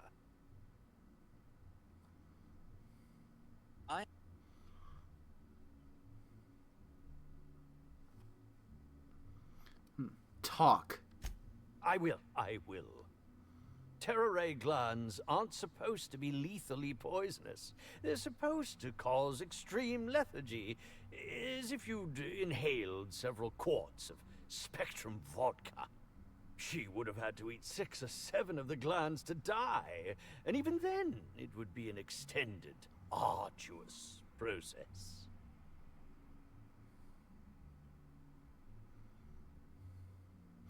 Yeah, you really seem like a toxicologist. Or maybe you played one on the Aether Wave. No, really, you must listen. I wasn't trying to kill. Bellamy. I only wanted her to be incapacitated during the Brown unveiling. With her out of commission, the next available celebrity, myself, would get to host the unveiling. Please think twice about telling the administrator of my misdeeds. If he learns the truth, what's left of my career will be left in shambles.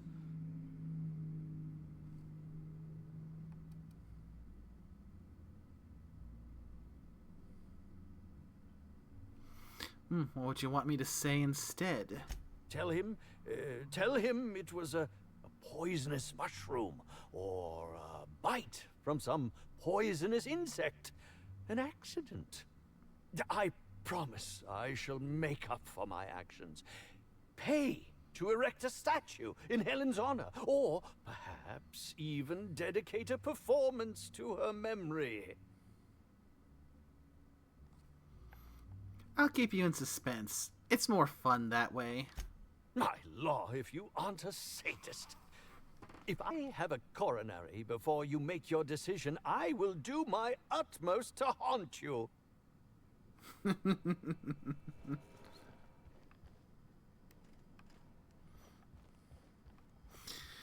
Well then. Guilty of the poisoning, but not necessarily the murder. Indeed. Alright. Let's find this Cedric. I bet he's an entertainer.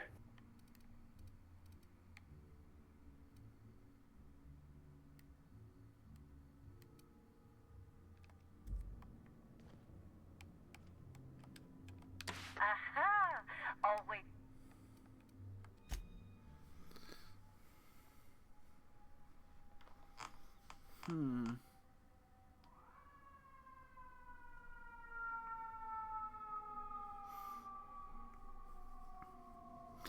Okay, so our list of potential suspects seem to be going down, because Black Hole Bertie, short-tempered and a bit prone to the drink, but not likely for our mark. The profitability. Well, in her case, she ended up kind of poisoning in her own way with that herb mixture.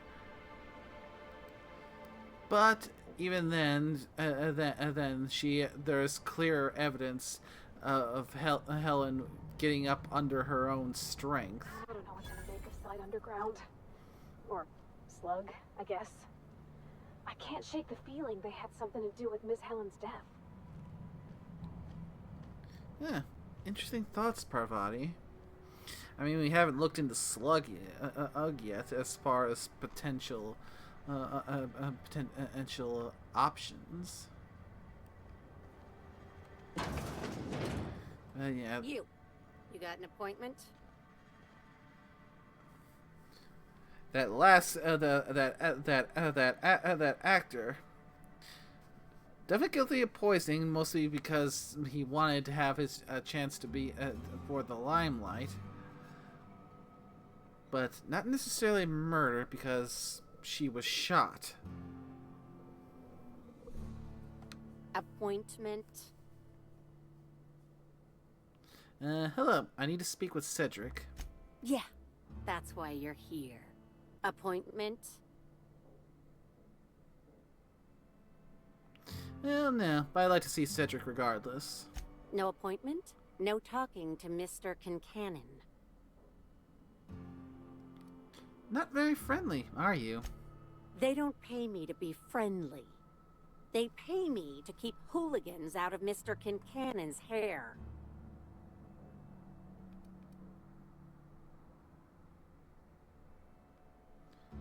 Kind of charm and temperament. Come on, do I really look like a hooligan? I'd say so. That said, it's possible Mr. Kincannon might enjoy talking to someone as personable as yourself. We'll see what he says. Mr. Kincannon, got a person of interest here to see you. Think they've got business. That sounds like our inspector. Please, send her up.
Why, if it isn't the inspector, I was hoping you'd swing by. Here for my alibi, I assume? Later. First, I want an explanation for that nonsense outside. Another murder? Drunk Raptidons? Black Hole Birdie practicing his hacking in the middle of the street?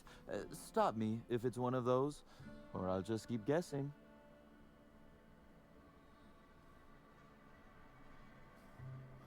I had a run-in with some... actually, first. What was that about drunk Raptidons? There was an incident. You should have seen Eileen. Besides being an absolute gem of an assistant, she's a terror with a fountain pen. Raptidons aside, what was your incident, Inspector? I had a run-in with some, quote, slug agents. Sounds as though you've already sorted it out yourself. How did thugs get their hands on slug gear? Slug uniforms do seem to go missing from the hotel laundry with impressive regularity. Easy enough for someone to nick a few. Now ask yourself this. Why would anyone give thugs slug gear and send them after you? Clearly, whoever's behind this wants to pit me against Slug. Right again, Inspector. But I can't fathom who would benefit from tarnishing my reputation like that. Can you?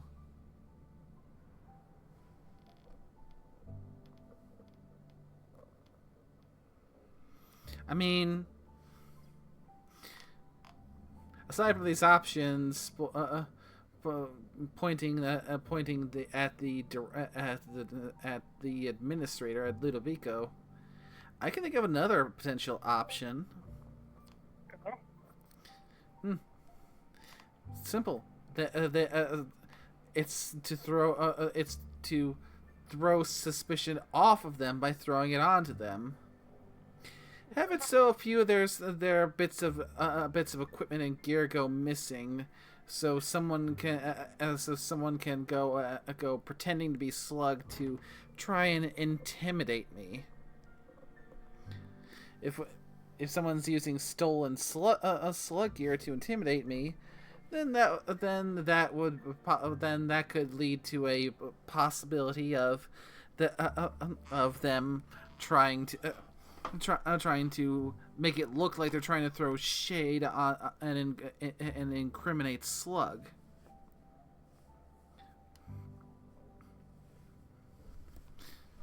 But at the same time, with them purposely trying to incriminate Slug and doing so in such a haphazard way that's so easy to see through, that at the same point potentially takes suspicion off of Slug.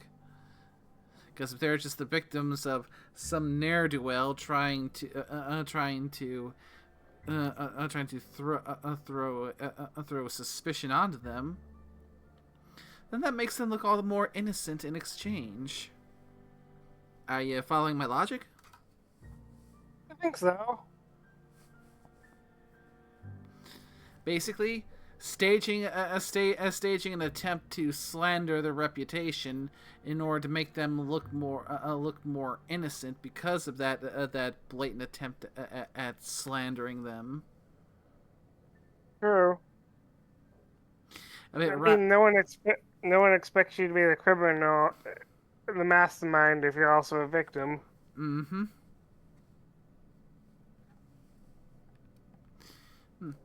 If you have a theory, spit it out. Oh, that's good. That's very good, Inspector. I like this. Dominant, aggressive, the woman in charge. I don't want to accuse anyone without hard evidence, though it may be worth noting Ludovico has motivation in spades. So, as you've deduced, I did not send anyone from Slug after you, nor is it likely they assigned themselves that task. Still, I am sorry for the trouble, Inspector. With that settled, I assume you'll want to know where I was the night of Helen's murder. Damn right I do. Let's see. That night, I was... torturing Elliot Nasser for information on missing cargo. That was a messy one. Didn't break until nearly noon the next day. Can you imagine? And where would I find Elliot Nasser to verify that? An excellent question. I had his body dropped off the edge of the land complex. I'm not sure what happened to it from there, scientifically speaking. Maybe it dissolved? Ultimately, though, it doesn't matter. You'd be a fool to believe me, regardless of what I told you. People lie, and I am, incriminatingly, people. This guy's awfully smug. Cocky at that.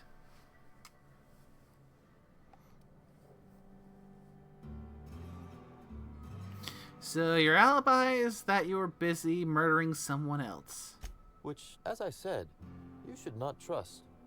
If it helps, however, you might consider pursuing not my means, but my motive. Why in the name of the architect would I kill Halcyon Helen? She was making me a fortune.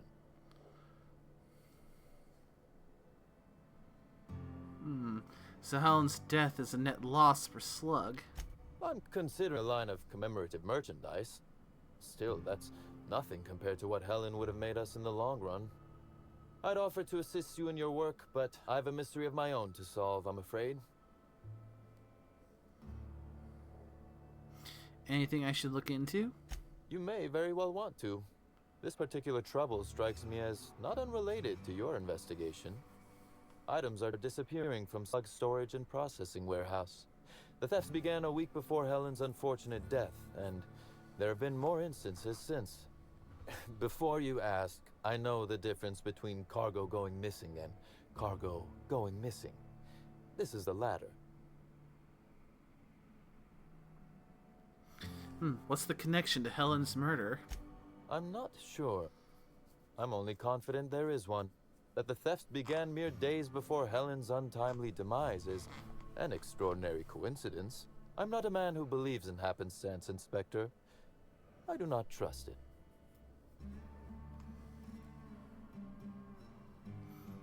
Really? Dumb luck's done a lot for me. Has it?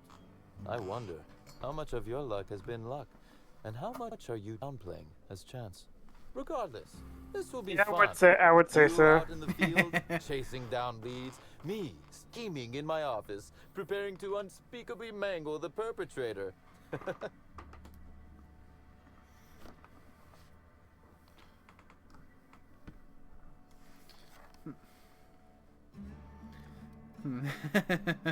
Feeling like you shouldn't say no to a violent crime lord.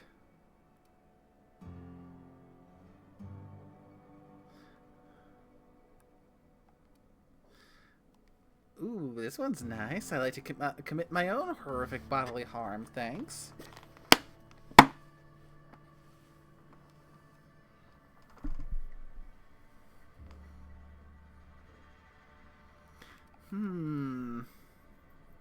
Which one to go with?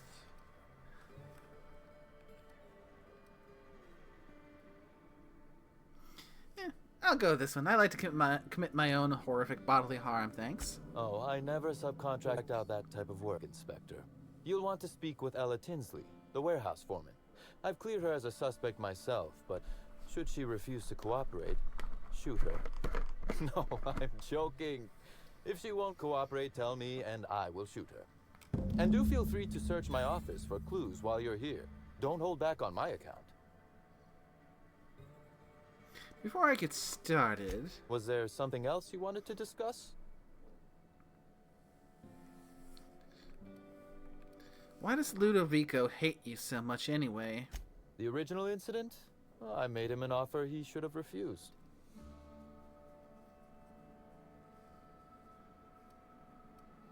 Did you put a severed Raptidon head in his bed? What? No. Law, no. Why in the architect's name would you think that? Our combative relationship stems from paperwork, mundanely enough. Rizzo's contracted Sublight to construct the Eridanos atmospheric complex. Had Lou wanted Rizzo's to retain full control of Eridanos, he shouldn't have skimmed the revised contract I sent him. Lou's an administrator, for law's sake. I thought he would adore all the fine print I added.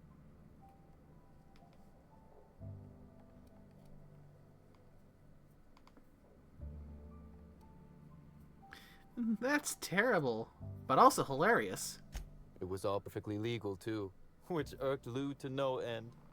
My power grab, as Lou called it, planted the seed of hatred. And Lou, obsessed with what should have been, has made sure to water it daily with his bitterness and anger.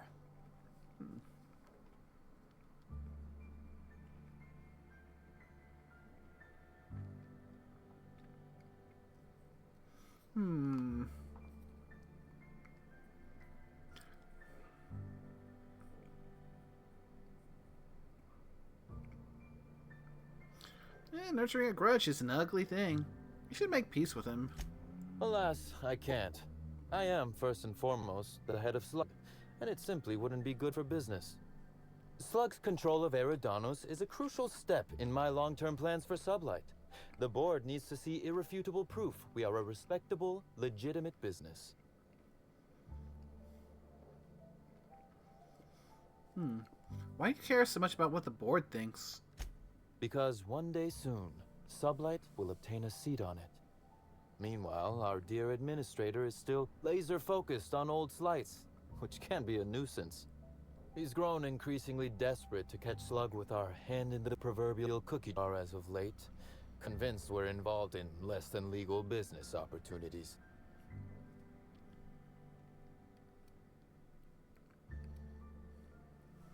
But you admitted to me earlier that you tortured a man for information. Not in front of witnesses, I didn't. The constable is dead. Constable Keene? Now that is a damn shame. Am I right to think this wasn't a workplace accident? This was murder, all right. It seems murder is becoming an unsettling trend on Eridanos as of late. Thank you for informing me of Constable Keene's passing. When you find her killer, please be certain to make them suffer. I intend to. Good. I'll hold you to that.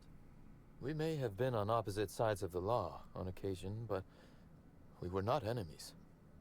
Perhaps it will shock you to hear her loss saddens me. Maria was a decent soul, and law knows those are in short supply around here. A little square, perhaps, in her dedication to the rules, but good nonetheless. I'm also saddened to have lost an occasional drinking buddy. She was quite good at cards, you know.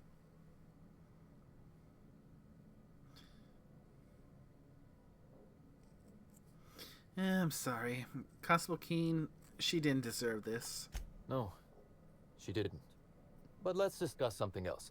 Do you have other matters requiring my attention? I have more questions about Helen. Very well. Did you have many dealings with her? A few. Helen was strangely curious about the private business operations around Eridanos. She said it was role research, but how much business know-how does one actor truly need for an action picture? I also arranged to have Helen supplied with mag picks, bypass shunts, and other hacking tools. She wanted to buy in bulk. That didn't strike you as suspicious? That she bought in bulk? Not particularly. It takes time to learn to use tools like that deftly. I wonder, did she run out of time in the end? If you didn't kill her, any idea on who would want her dead? That is the question, isn't it, Inspector? Tell me, do you really believe Helen's death was a mere crime of passion? Or one of petty career jealousy? I'm not willing to rule out anything yet. A smart approach, Inspector. And yet, this murder is bigger than Miss Helen's personal life. Bigger than her latest moving picture. I'm listening.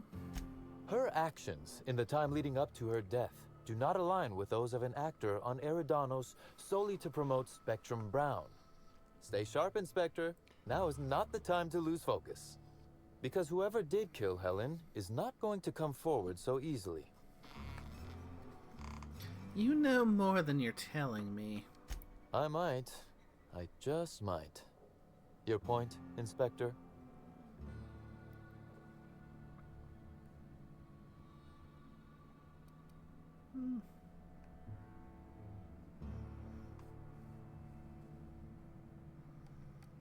I've already made it. Yes, I suppose you have. Be very careful, Inspector. I'd very much like to see you still around for the grand finale, whenever it comes, whatever shape it takes. That's all I wanted to know. One moment, if you please, Inspector. I've answered your questions. I believe it's my turn to ask you a question now. What, or who, made you decide to investigate me?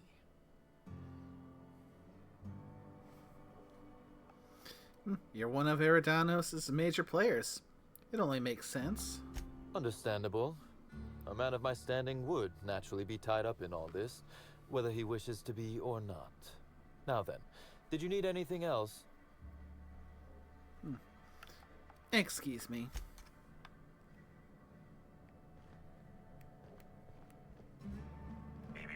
Timeline discrepancy detected nearby. This copy of TK contains 142 fewer pages than a standard copy. The missing pages were likely removed to create sufficient space for the hidden listening device inside. Short-range transmission capabilities. The receiver must be somewhere nearby. You figured that out just by looking at it? Huh. We ought to talk shop one of these days. Inspector, please consider speaking into the device in order to trace the transmission and reveal the receiver's location.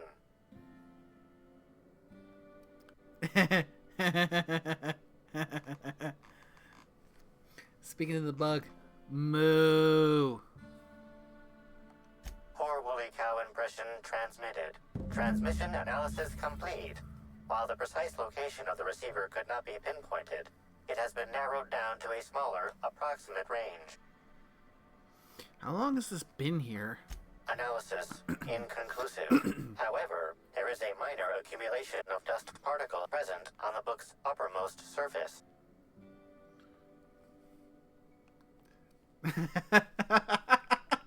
Of course I'm gonna taste the dust.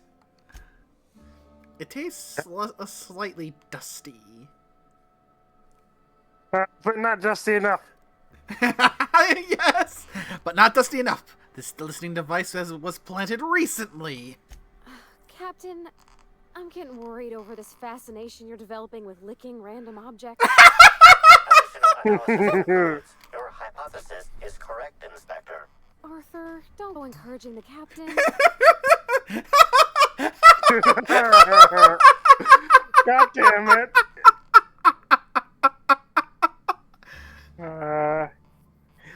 You know, there's one dumb dialogue in here that I am waiting to see, but I feel it's going to be a little while.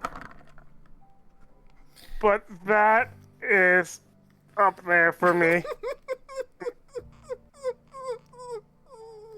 To say the DLC has been the best dumb dialogue in the game. So far, yes. What's that you found? No, wait, don't tell me. Let's sit for the big reveal once you've solved the case.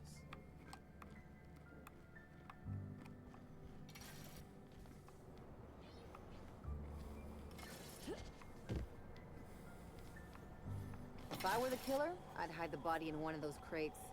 No one would find it for years.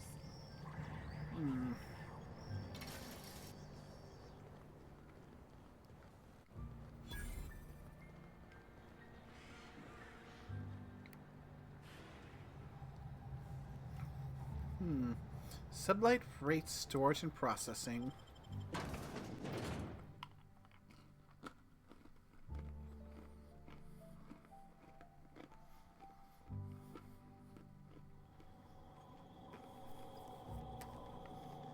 Hi there. Sorry, this area is off limits to port vision. Oh, wait half a second. You're the inspector. Sorry about that. I'll buzz you right in.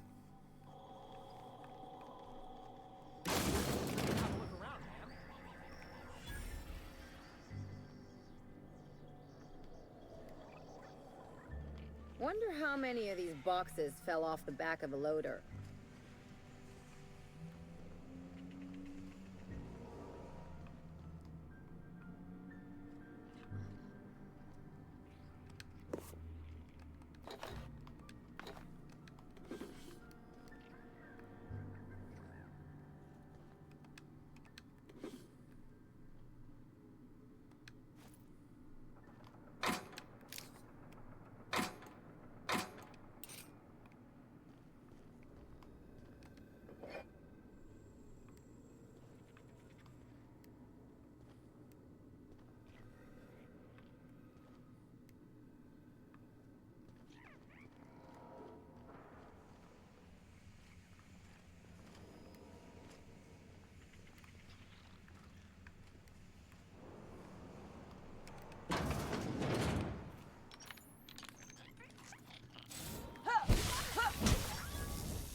I feel like that's a bit overkill killing a small sprat rat with a...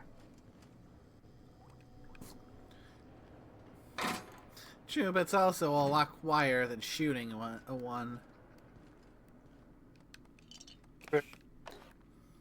And it also looks like they have a little bit of a sprat infestation here.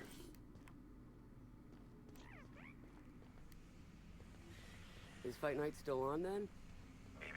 Timeline discrepancy detected nearby. You bet on a sprat named Dr. B? What's he a doctor of? Victory.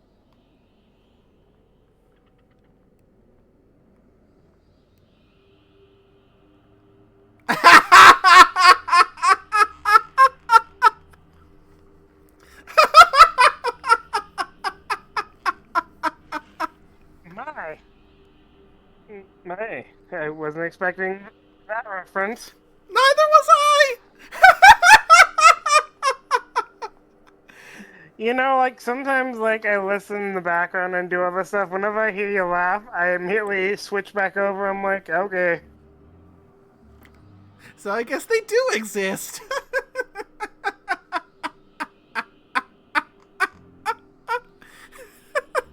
You know what? I bet someone was confused. The typo SOS or SOUS, and like, well, okay then. The biology of this sprat is highly unusual. This sprat has been in contact with multiple parasites, yet shows no symptoms of infection.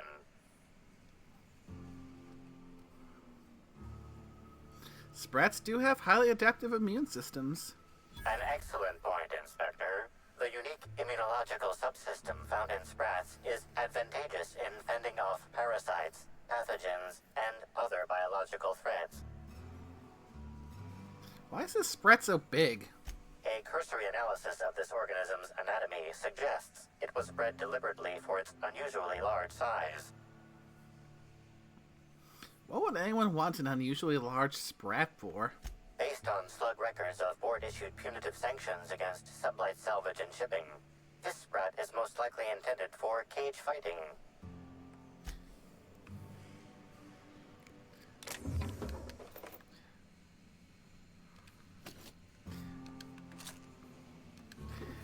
So yeah, I was definitely not expecting to see a Princess Bride's reference here of all places.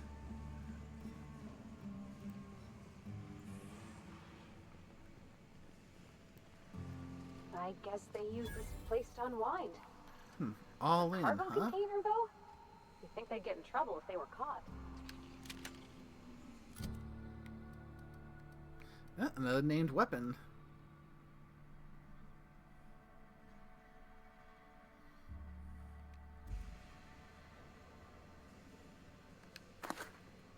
So, a secret cargo box gambling room.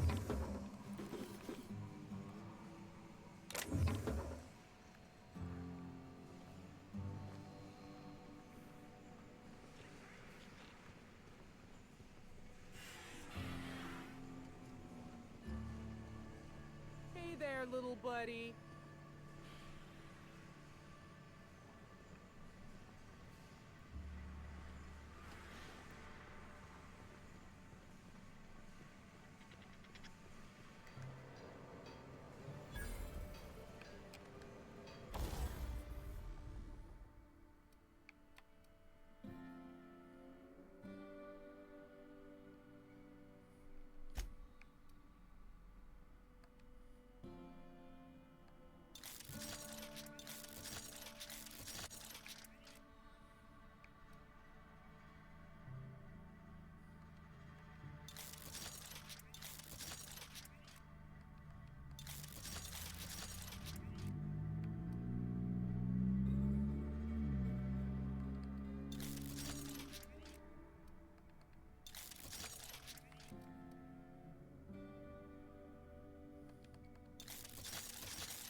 Yeah, get a nice little power up there.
looks like I found out some of the information I needed just from hacking her PC.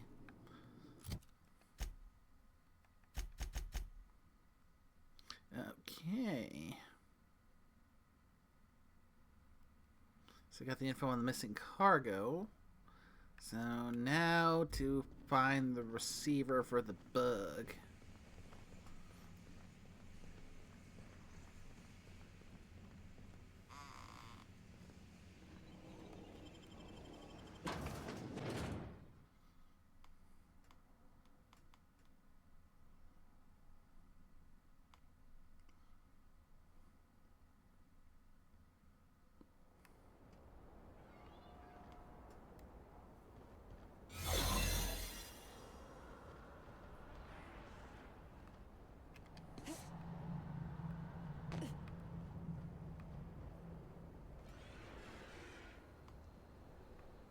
Taking a break?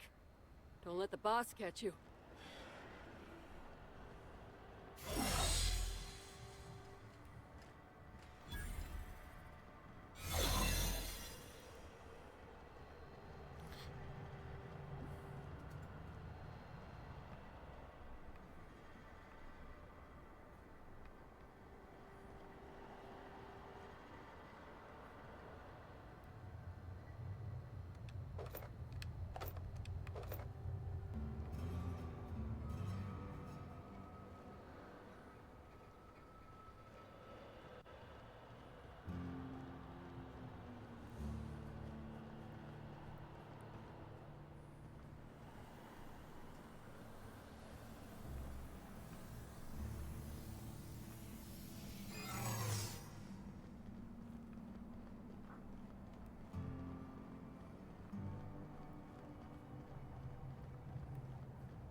Timeline discrepancy detected nearby. Transmission endpoint discovered. The receiver in this book matches the transmitter to the listening device found in Cedric's office.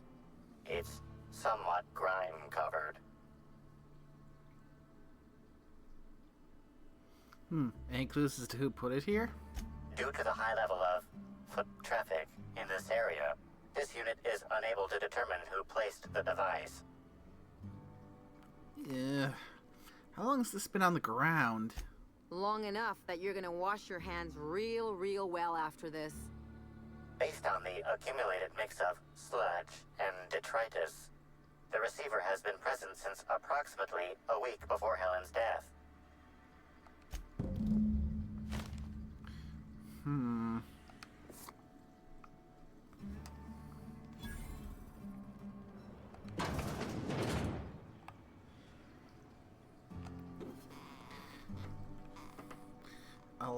A good number of things started turning weird about a week before Helen's death. Timeline discrepancy detected nearby. Damaging company property will result in deducted pay. Inspector, this loading automechanical's programming does not match factory default settings. The standard defensive protocol has been modified to include an additional trigger.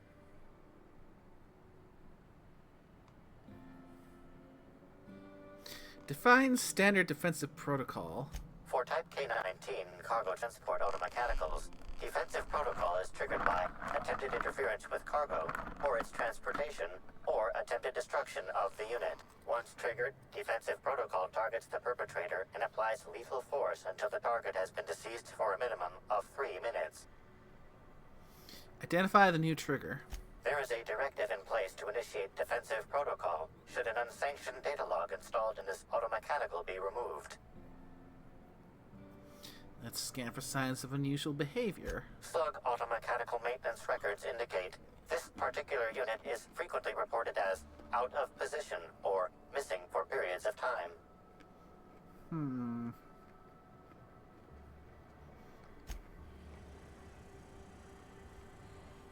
Loading automechanical unit K-14 is fully operational at 99% power. Please designate the cargo to be transported and its destination. How can this automechanical assist you?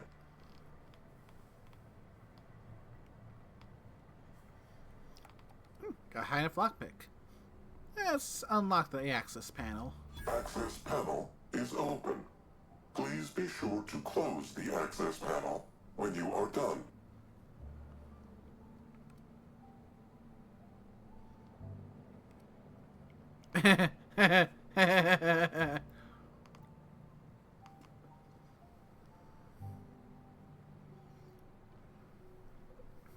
That one went so well the last time. Nice. Mash all the buttons. Ejecting data log 17C. Alert. Failsafe protocol triggered. Kill mode initiated. Preparing to end user. Wait, I have questions. Understood. This unit is programmed to facilitate user queries. Kill mode pause. User termination to follow.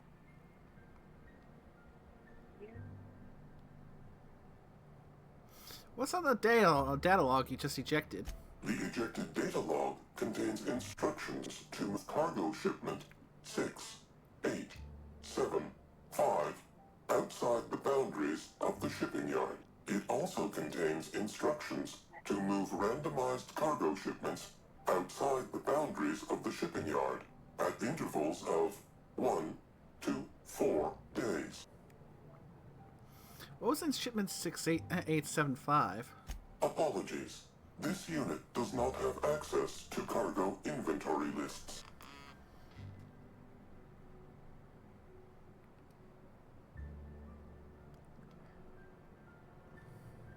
These are both good. Alright, go ahead and pummel me, or thanks. Now I believe I owe you a fight. Kill mode re-engaged. Have a nice day. Get ready.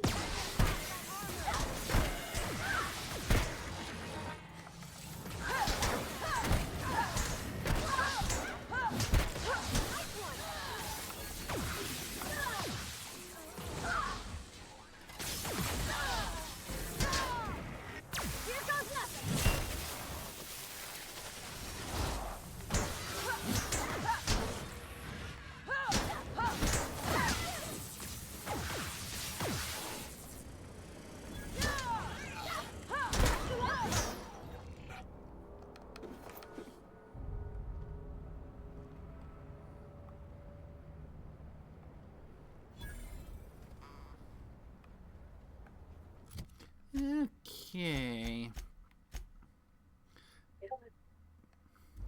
Looks like it's time to head back to Cedric.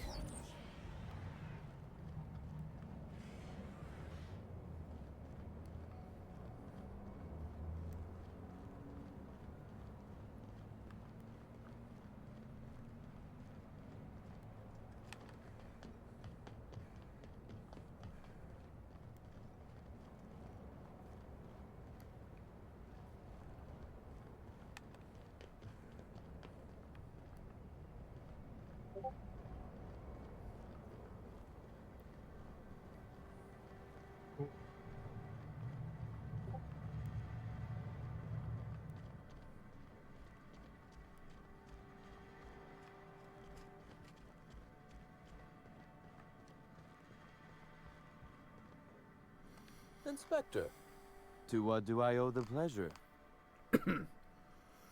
I've solved your cargo skimming issue. Ooh, I love this part. The big reveal. So tell me, what happened? You've got a serious security problem. What makes you say that? Someone bypassed the loading mech security system and rewired them to skim random goods. Damn, you're good. hacking the Automex. So that was our skimmer's game. But why? Everything that was stolen has seemed random. I certainly see no pattern.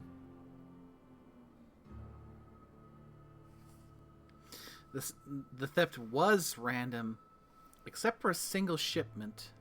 So, our culprit had something specific they wished to acquire and used the random theft as a smokescreen. I must say, Inspector, you've done excellent work on this case. Then that just leaves how the culprit knew where their true target would be, or indeed, that Slug would soon possess it.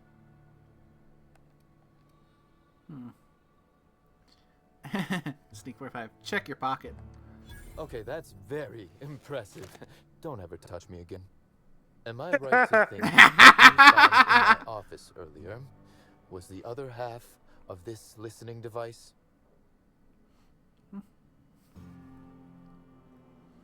They could hear everything you said in here.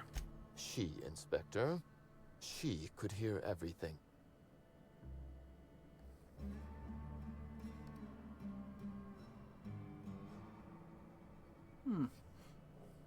Care to loop me in here?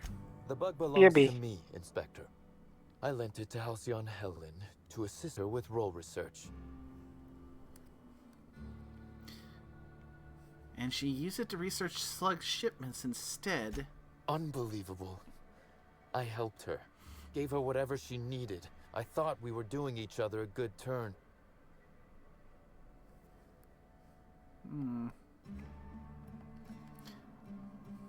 Corporate sabotage, perhaps? I can't begin to guess at her motive. If it was to spit in my face, she'd be pleased to know she succeeded. This is a betrayal, Inspector. I do not take betrayal lightly. Helen should consider herself very lucky indeed that she is already among the dead, and that some other bastard beat me to putting her in the ground.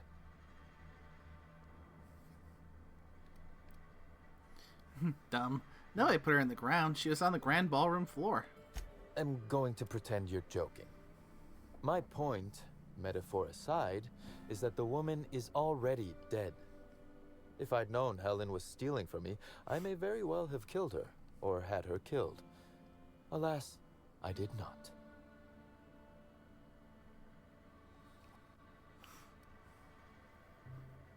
Or maybe you did know, and this is all a show for my benefit. Oh, that is good, Inspector. Now you are thinking in the manner you must if you intend to get to the bottom of this mess. I wish you luck with your investigation, though I doubt you'll need it. You'll find Helen's murderer. I'm confident of that. Now, if you'll excuse me, I must find a way to excise my anger that minimally damages my business empire. I expect it will involve shooting quite a lot of guns.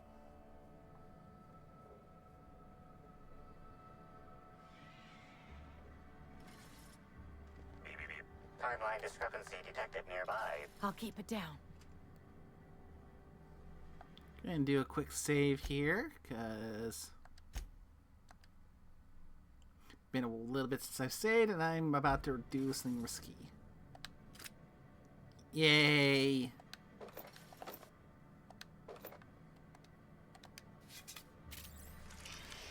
A cursory fingerprint analysis shows this display case was recently opened or closed. That gun on the bottom looks special. Has it been customized? Confirmed. The grip has been modified for a specific wielder, most likely the rifle's owner. Additionally, the plasma rifle sights appear to have been realigned to better accommodate a shooter with slight myopia in one eye. Analyze the fingerprints further. The fingerprints belong to Cedric Kincannon.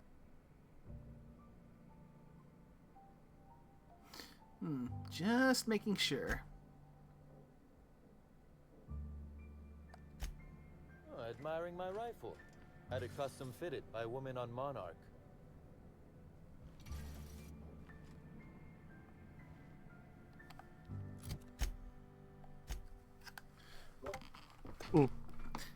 So...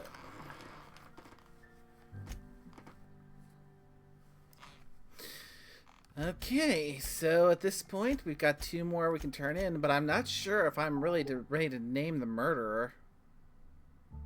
I mean, go see what you think. Save now and see what your options are. Yeah. First things first. Need to head back to the hotel and report on the on things as. Bleh.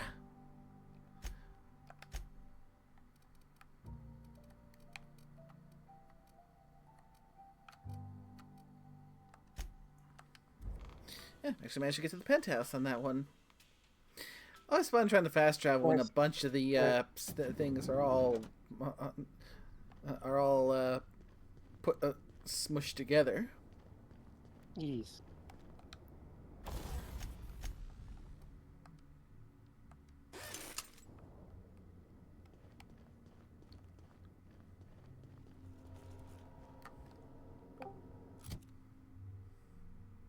Welcome.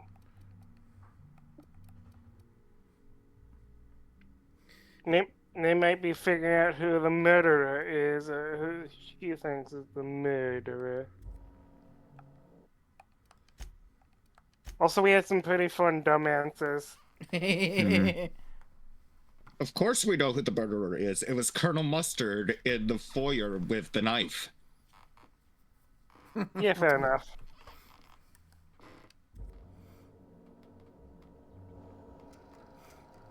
Yeah, I had particularly fun little reaction to one of the dumb options, which definitely felt a little bit Satoshi-esque. Which one was that again? The propensity to taste everything. Oh yeah, that one. What was even better was the fact that the guys don't encourage them.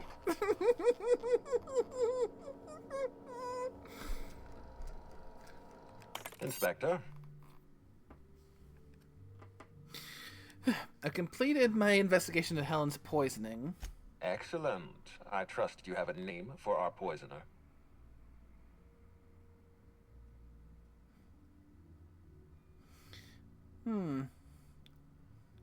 At this point, I don't really don't care enough about Spencer Woolrich to lie for him.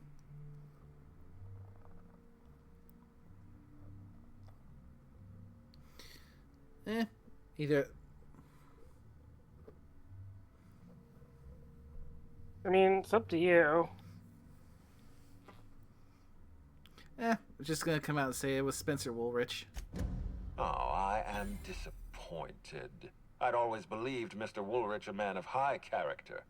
It pains me to order the arrest and detention of someone I admired. I'd like you to continue investigating Helen's murder. You've found the poisoner, but her killer remains at large. I looked into Cedric.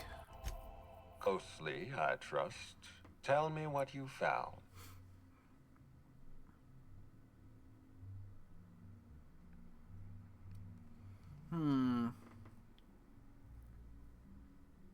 Bye.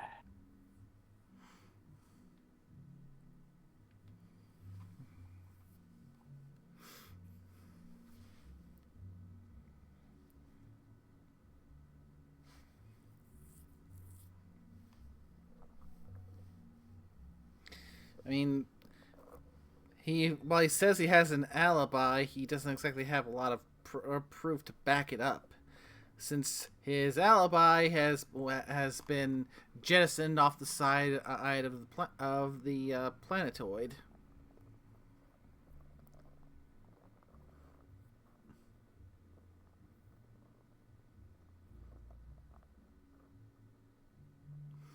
I guess the truth is that he is a slippery guy. Didn't find much to build a case. That doesn't surprise me. Cedric practically stole his way to Eridanos. He'll do everything in his power to keep you off his trail. With that in mind, do you think Cedric was responsible for Helen's death?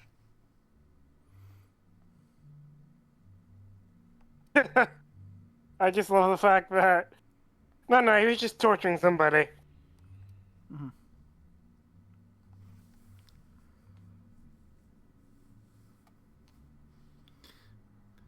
And these all have merit, though, because he runs sublight. He could have ordered her death without blooding his hands.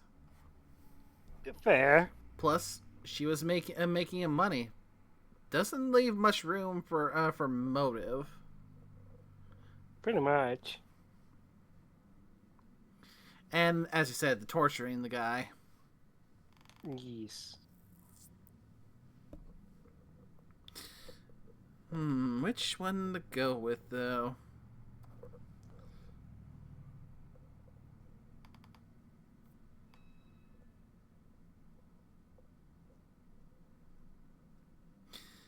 Honestly, the one I think, as fun as the torturing one is, I think the one that feels the most, the biggest one is the lack of motive. Because everything in this colony centers around making money for the different corps.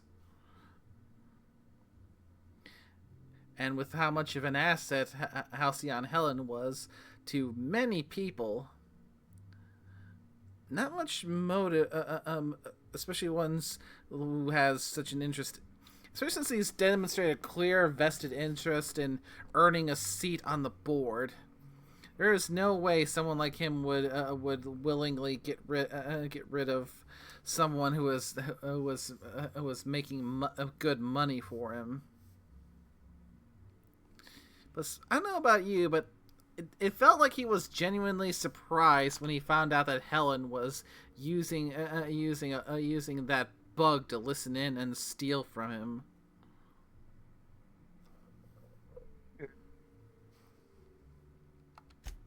No motive. That's disappointing, because it's exactly the conclusion he'd want us to make. Unfortunately, even I don't have the authority to detain Cedric. His line of work is dangerous, though. There's always a chance for an accident. Sorry to disappoint you, Ludovico. He's alive and well. Well, I'm glad to hear that. I've already lost Dr. Blossom and Constable Keene, but at least Cedric's alive. The universe is a just place.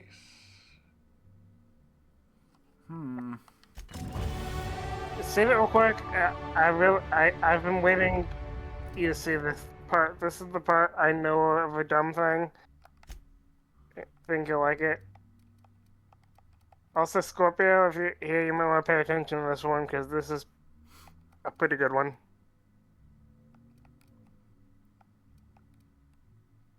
East. Also, the eye patch looks good on you.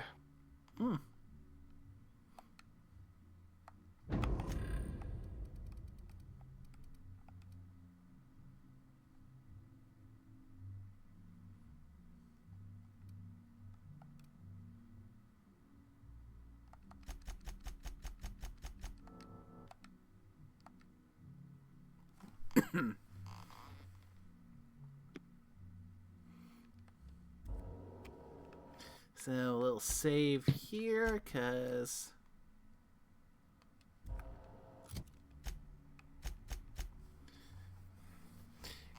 as far as naming the murderer goes, I don't think I can just name a murderer yet, because every suspect we've had, it seems like they've had some element to what happened to her, but not the murder itself. Maybe it's more like, I mean, it's worth a shot to see what he says, or if you can back out. Yeah, because I did back up before going in, because there's not much No, I else meant I can... like after you say the accused thing, you know. Yeah, right now just going through my thoughts on this whole thing at the moment, because, again, and the tossball player got drunk, did some stupid stuff, but a lot of stuff involved just stupid drunk shenanigans. There's a reason why there's a cow in one of the rooms. Oh yeah, you missed the cow in a room, Scorpio. Which also feels like a Satoshi thing.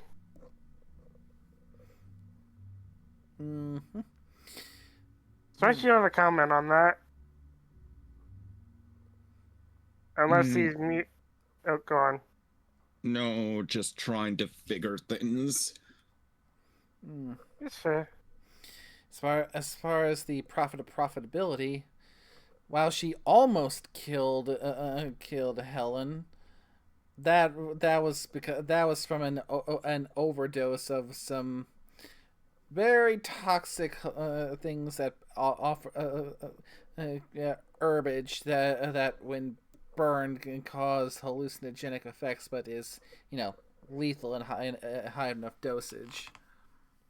But there was clear evidence that Helen had gotten up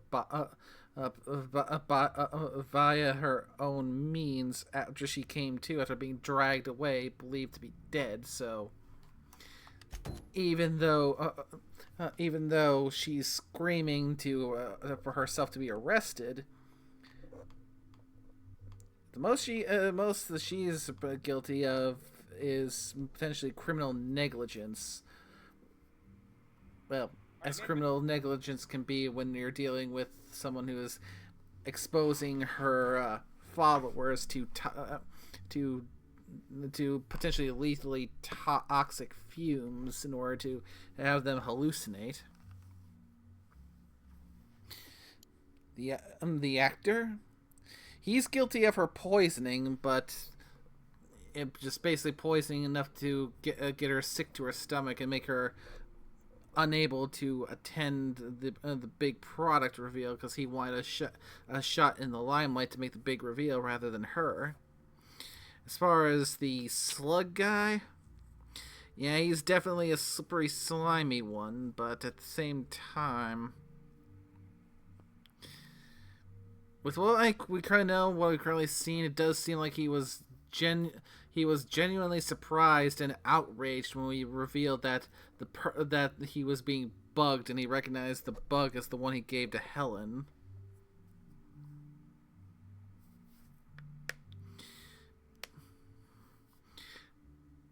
So, I don't think I can realistically say any of these four suspects are the culprit. Because we still have a few other things there that are interfering with things. Like, one, all the hacking and changing of various automechanicals routines. The murder of the constable and the mascot. Both of them were murdered by the same weapon. A weapon that basically is effectively the Needler, which is apparently Halcyon Helen's signature weapon.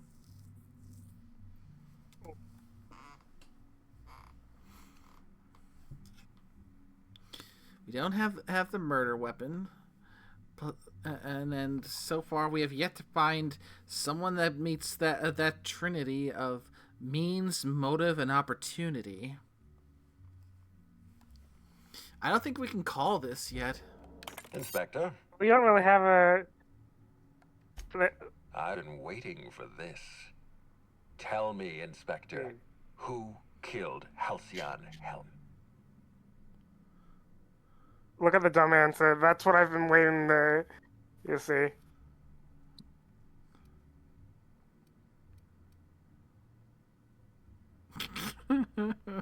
You know you have to do it. Accuse yourself. For the meme. Accuse yourself. It was me! I did it! I killed Halcyon Helen! I should have stayed back on the ship with Ada. There are days I wonder how you made it this far without accidentally shooting yourself. Strategy, Captain. It's astounding you haven't been the death of me, Captain. Sam says, get your automechanical do the dirty work while you keep your hands clean. I love how your robot's like you should let me do it. This is impressive, even for you. And by impressive, I mean astonishingly loose. I don't understand. What do you mean it was you? Oh, it's a shame you don't have high enough science. And there's if you save it for this, there's no way you can get your science up that high, is there?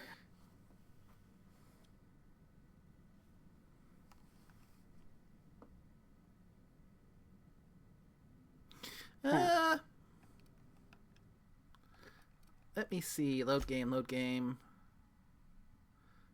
Let's see. 19 hours, 20 minutes. Because I did have a level up later recently. I can. Ew.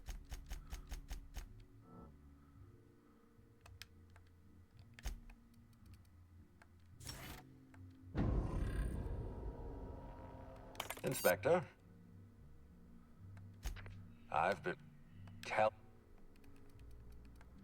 I should have stayed back on the ship with Ada. You know, boss, there are days I wonder how you made it this far without accidentally shooting yourself. Bold strategy, Captain. Let's see if it works out. It's astounding you haven't been the death of me, Captain. Sam says, let your automechanical do the dirty work, while you keep your hands I clean. love this. Captain, I humbly And you know stand what's in funny? awe of Before I your knew about adventure this, surprise. I think it was funny This is because I impressive even even for you. jokingly said, what if And you by could impressive, accuse I yourself? mean astonishingly ludicrous. I don't understand. Because I don't know if you What do remember me mean? saying that. I even said, why should you be able to accuse yourself? Yeah, it's a process of elimination. Process of elimination? Why would it be me? I'm pretty much the most dangerous person in Halcyon. If somebody died, there's a good chance I did it. It's just basic statistics. That's... I don't have the words to describe how astronomically moronic that is. Alright, I'm going to humor you because you're, law help us all, the inspector. What possible motive could you have to kill Halcyon Helen? Haven't figured that out yet. or is boredom a motive? You know, the third one honestly feels like a Satoshi answer. He has done shit because of boredom. Is boredom a motive? No, boredom is not a motive. You barely knew Halcyon Helen. She wasn't threatening your career or snooping around in your secrets. You see, those are serious, real motives. Dear God, you know, now I'm just thinking of the SpongeBob SquarePants episode where Patrick goes to Squidward. Is mayonnaise an instrument? You know the one I'm talking about, right?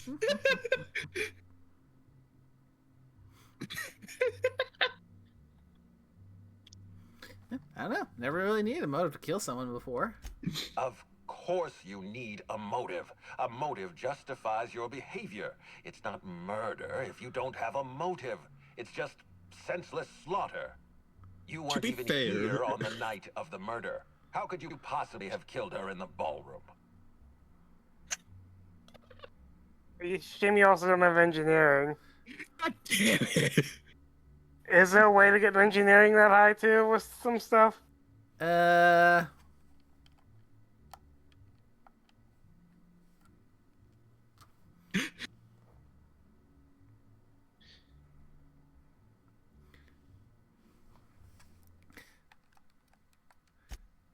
I love that we're going back because, like, it's have to see. Yes, save scumming for the sake of memes. Yes. Engineering. So we need 15 for that. Mm-hmm.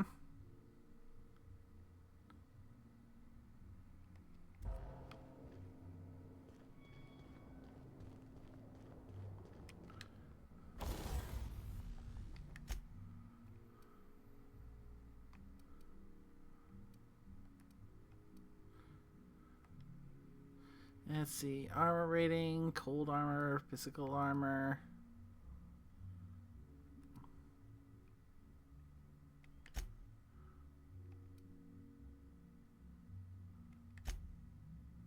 Tech skills plus 5.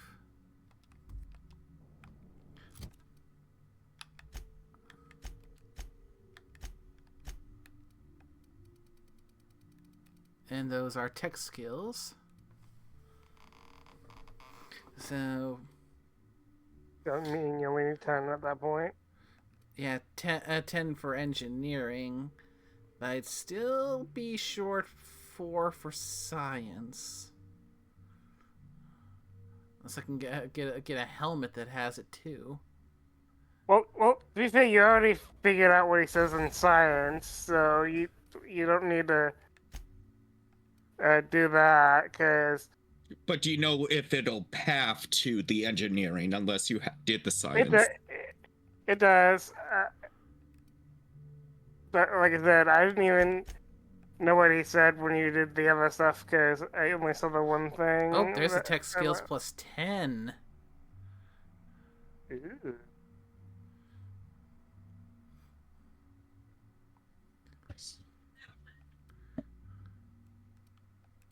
It's an improved text kit, so let's add that in, and just to go and mod the rest of this out while we're at it.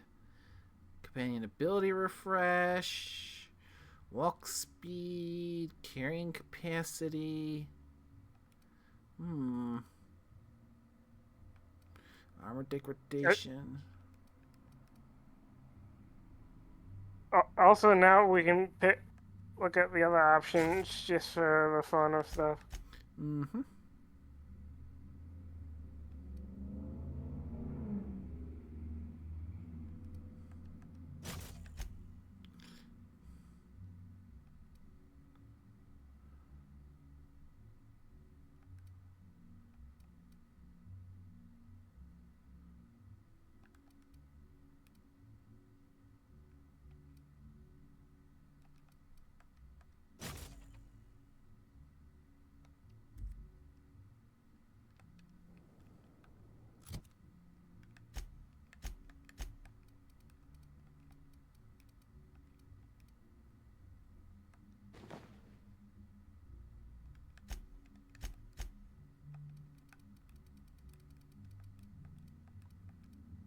Basically, and we're good.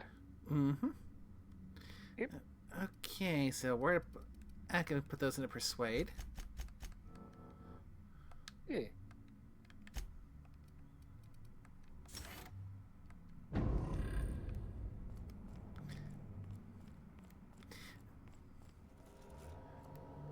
Inspector. I love the fact that I accidentally called this thing I the should have thing. stayed back on the ship. You know. I don't under... That... Oh... No, you... you... Yeah. I would program the mechanical. I hate getting my hands dirty. That is the most idiotic... Actually, wait. No. That's exactly what you'd do. Rewrite a mechanical's programming. Wait, don't move a muscle. Someone's just tripped my alarm. And my security defenses. You know, and I do killed my like, patrols. The distillery is especially if under you attack. do this or Someone's after me, something, you Inspector. realize I need you over here right he's now. basically outright saying, "No, that's not how you do it, you idiot. This is how you do it." He's basically, you're so dumb. He's outing himself. Yeah, so I was trying to kill you? Well, shit, don't let me get in their way. No, I don't think it's me they want. They're after what I'm protecting. Damn it. Someone's interfering with my transmission. Can you read the... So, guys, should we help him out, or... Whoever the real killer is. I got a feeling they're going after Provided Mr. you're Ludovico. smart, We need to catch up you to should him. know this. Fast. I guess, if we have to. Getting kind of tired of kicking my heels up in the penthouse all day. All right. I got nothing going on. We should definitely go. As for helping That's why I keep seeing Naoko and I'm always like, my baby. From the depths of Terra 2 to the heights of Eridanos, there's no mess that your SAM unit can't unstick, unclog, or unsully. Think of this as an opportunity to teach Mr. Ludovico the importance of compassion.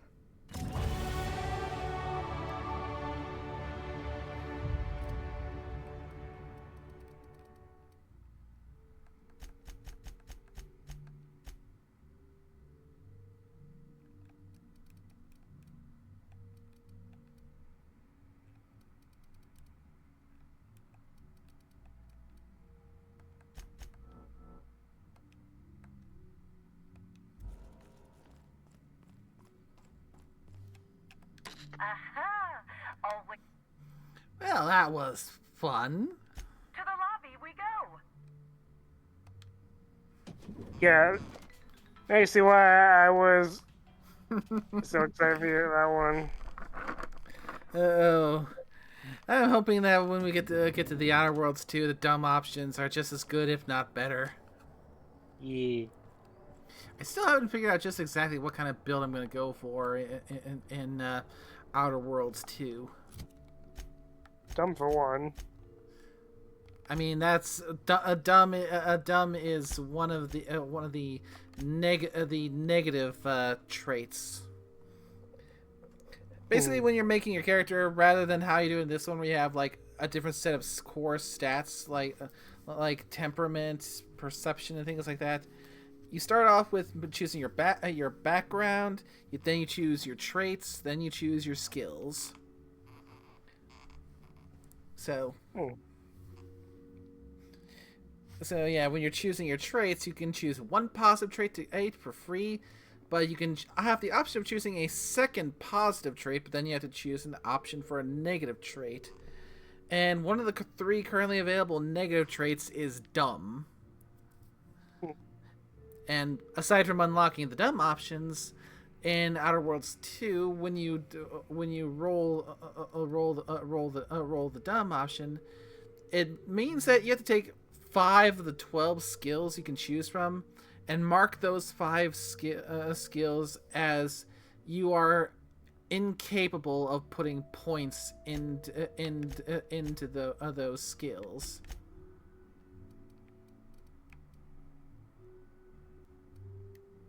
So, if you like a particularly diversified build, it can be a little bit of a hindrance because, you know, can only put points into 7 out of the 12 skills. But if you're particularly specified, it can be not that much of a hindrance.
I haven't gotten to a point where I can fast travel there, so gotta hoof it to get to this one.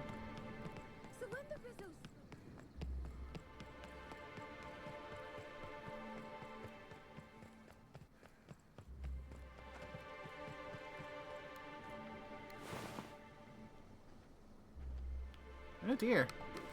A dead hotel guest in the middle of the field.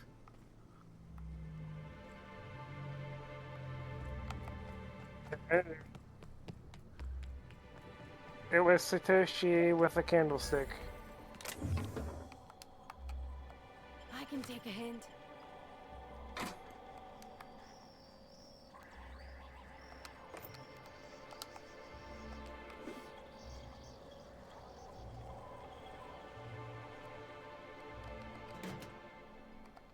You!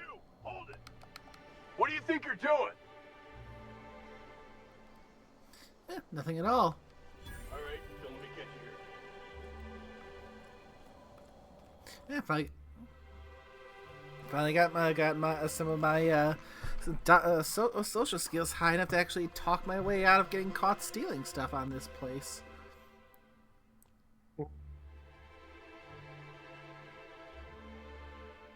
And rejecting the flaw.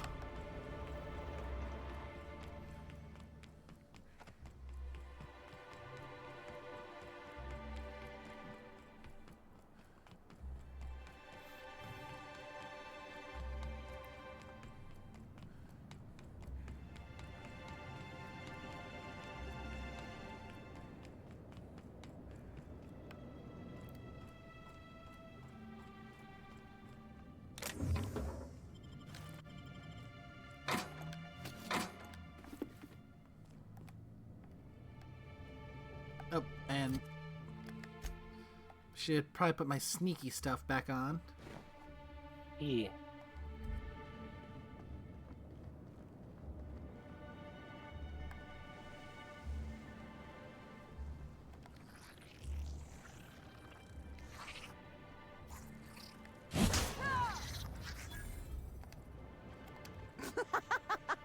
Oh yeah, they got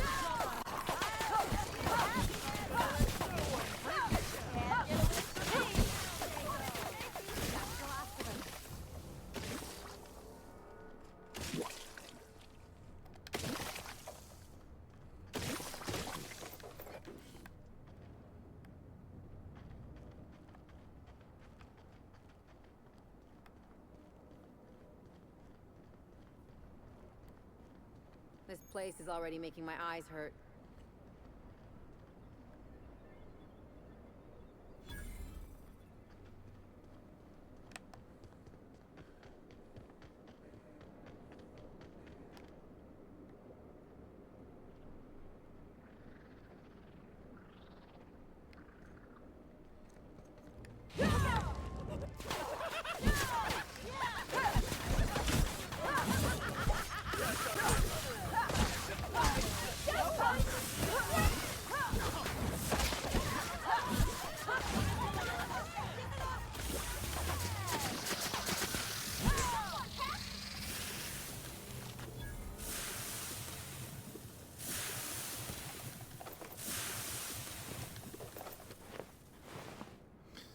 Plus, we got the whole mystery of these hosts and these slugs. Yep. Slugs.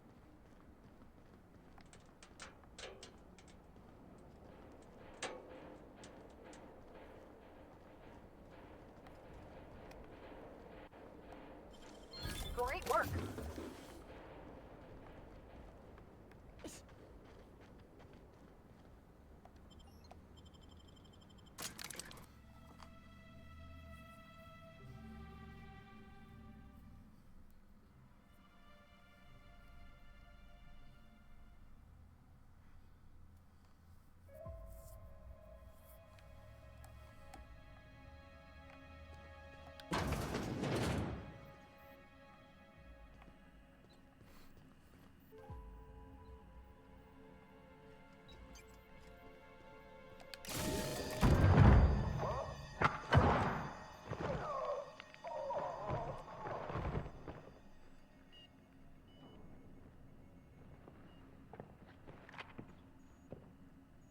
you. I had a feeling you'd catch up to me sooner or later, Inspector. I was just hoping you'd find me standing over the administrator's corpse. What in law's name? Halcyon Helen, how are you still alive? Oh, is that Ludovico I hear? Perfect. I'm so glad he's still in the building. Would you mind letting him know I'm about to blow his whole operation to flinders? Oh, sweet law, Halcyon Helen rose from the dead! Really, Quentin, this is the inspector you hired? No, actually, it makes sense. If I was trying to frame someone for murder, I'd hire a gormless dolt and make them inspector too. Oh my god. Oh. Hey, I may be gormless, but I'm definitely not the other thing. Fuck, these are all pretty Captain's good. trying to ask how you're still alive. And I can't believe I'm saying this. I'm just as confused as the captain is. Brace yourself, Inspector. You're about to learn the biggest secret in the vaporwave industry. Halcyon Helen was never one person. I shared this role with my twin sister, Belinda. That must have been her sister in the ballroom. I can't imagine what she's going through right now. A twin? The only thing worse than being an only child has gotta be having a perfect sibling. Can you imagine the parents? Belinda and I were the best kept secret in the business. Nobody could tell us apart. And certainly not a peevish, petty, miserable little worm like Quentin Ludovico. So when I discovered the truth, when I realized what Ludovico was about to unleash on this colony, Belinda paid the price. Main shotgun. Administrator Ludovico? A murderer and a coward? Why, I never! Call me a murderer all you like, Inspector, but I'm no coward. I bloodied my hands to save this colony. I'd do it again. If it means defending Halcyon's future, I'd do it in a heartbeat. Tell the truth, Ludovico. There's nothing safe about Spectrum Brown. You want to infest this entire colony with those disgusting parasites. They're not parasites. These creatures are symbiotic life forms. They belong to the highest order of life form, capable of living in perfect harmony with humanity. The symbiotes evoke a feeling of joy in their host, a bliss so pure, so profound as to render the most exquisite recreational substance obsolete. Oh, don't you see, Inspector? I want to bring joy back to Halcyon. I want this colony to smile again.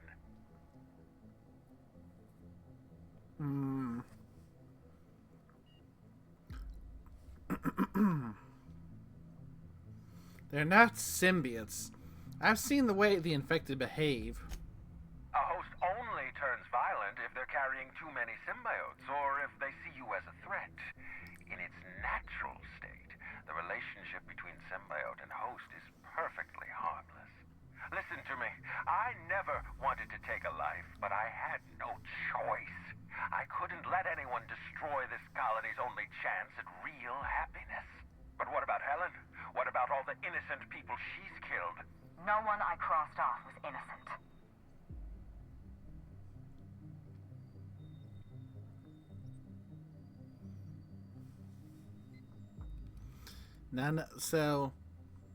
Not high enough perception to point out killing the Rangers mascot or Dr. Blossom, or intelligence for that one.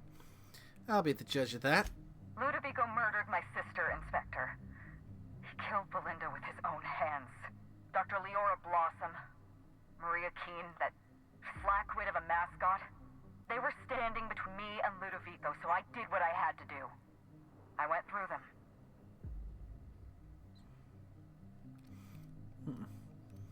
You murdered Leora Blossom. Have you met Dr. Blossom? She was practically a reptile.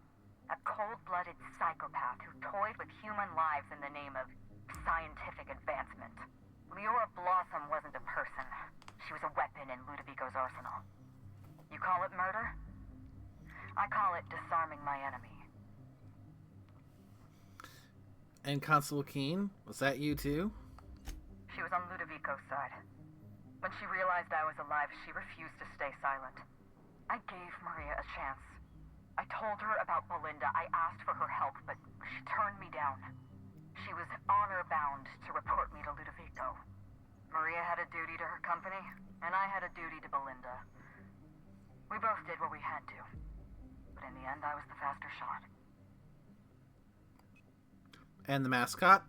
What did he ever do to you? The mascot was a spy working for Ludovico. He was ordered to keep an eye on Belinda and I, and report back to his master. You're being paranoid. I barely knew the fellow. Don't try to deny it. Anywhere Belinda and I went, that mascot was there, just watching us with those cold, dead eyes. I found him rummaging through your things. That doesn't surprise me at all. He was on Ludovico's side, just like the others. I've heard enough. You know what you need to do. Help me avenge Belinda. Help me put a stop to this. Don't listen to her. Listen to me. Throw in with Helen and you destroy Halcyon's only chance at real happiness. Think of the future, Inspector. A lifetime of bliss and joy for every colonist in Halcyon. We can make that happen.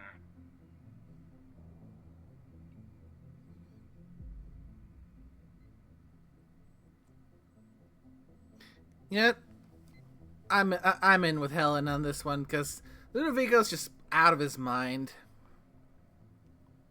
Yeah. Because I've seen those things.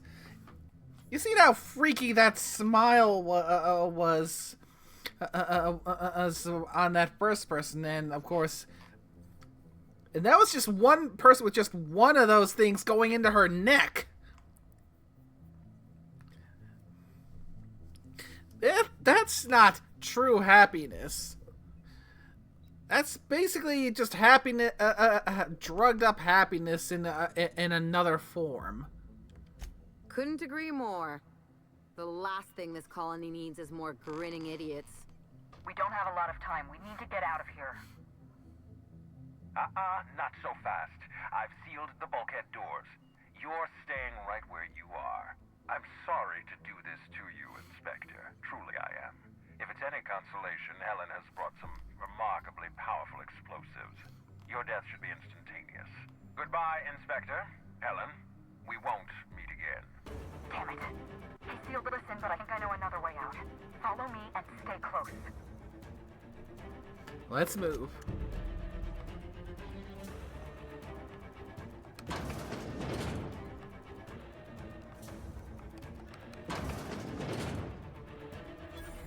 Head through that door. There's another way out.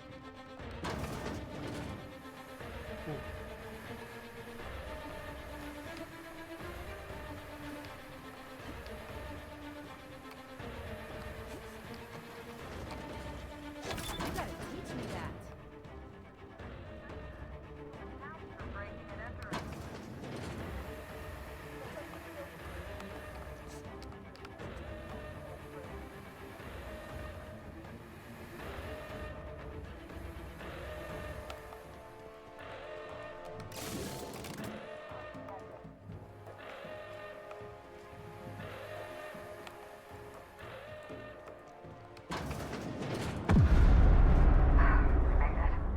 Nice work, Inspector.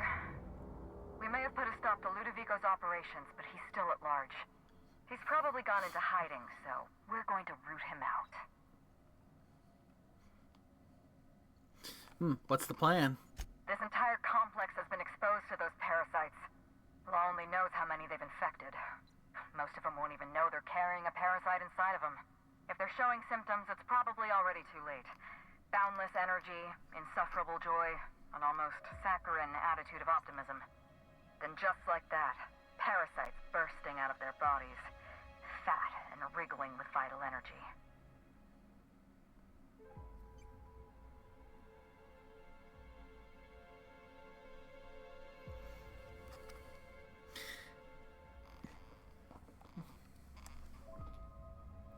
Yeah, glad I didn't eat anything at the hotel. So am I. There's a good chance you would have had a parasite crawling its way out of you as we speak. That or Spencer Woolrich would have tried to poison you. Meet me at the penthouse suite. We need to find a way to clean these parasites out of Eridanos. Hold on, I have questions. Not here. In private, back at the penthouse. Also, I rather like the ambiance there. See you soon, Inspector.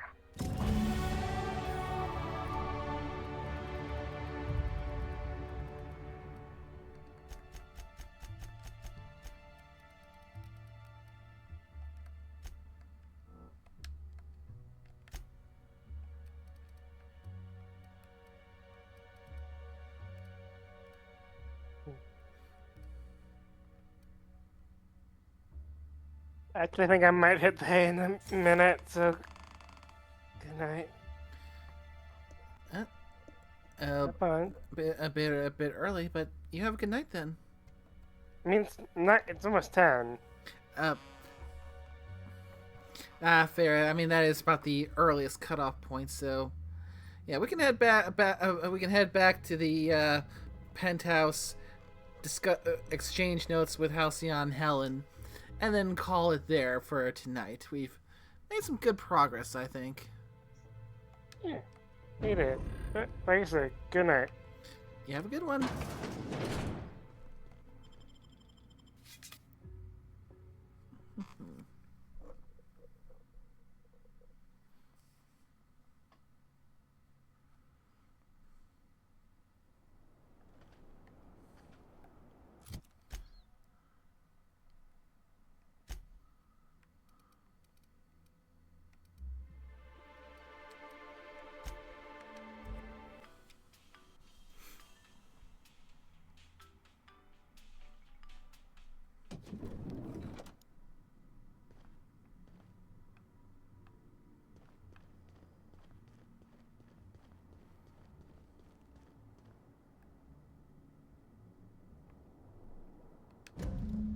It's strange. When you walk through that door, I half expected to see Belinda. Belinda and I practically shared a life. Losing her feels like losing a limb. She's conspicuous by her absence. I'm sorry. This must be difficult for you. I appreciate the sympathy, Inspector. Thank you. I'll appreciate your help even more. We shut down Ludovico's distillation plant, but he's not gonna sit idly by. If he can't use Spectrum Brown to infect the colony, he'll resort to some kind of backup plan. I stole this formula from Dr. Blossom, a failed prototype of Spectrum Brown. Look at this. The prototype had the opposite effect, and actually made you immune to the parasites.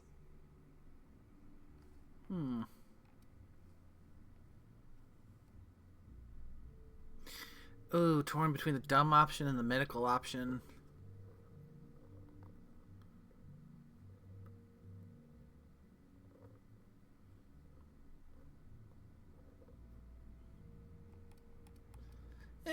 Dumb option. That's a lot of numbers. And what's that squiggly thing? That's a question mark.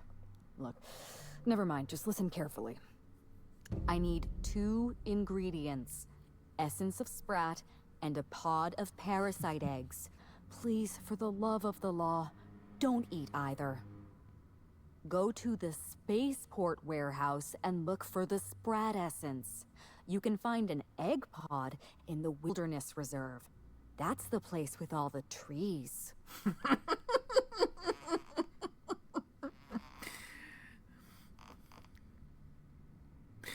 Okay, I just love that guy. The dumb option has just talking down to us with that. She's that whole, I'm talking with an idiot, so I need to speak slow to make sure they get it. Essence of Sprat sounds like the type of perfume Spacer's Choice would make. Please, let's not give Spacer's Choice any ideas. Essence of Sprat is not a perfume, thank the law. Sprats have an adaptive immune system. They don't suffer from the diseases and parasites they carry. It's one reason why you'll see them in every corner of the colony. Dr. Blossom experimented with sprats and accidentally discovered a way to become immune to the parasites. That's probably when she decided to switch to human testing. And once I've got the ingredients? I borrowed a centrifuge from the research lab. Used the ingredients to synthesize an antiparasitic. Dumb science. Yep. No problem. I know exactly what all those words mean. That's reassuring to hear. I have complete confidence in you, and I'm not regretting my decisions at all. You'll be fine. The equipment was designed to be used by your average Rizzo's worker. It's practically idiot-proof. Once you're finished, head to the pilot house. We'll hijack the control system and disperse the cure into the atmosphere. That should kill off most of the parasites. That's a pass. Let me borrow your needler. Are you worried I'm gonna shoot you in the back?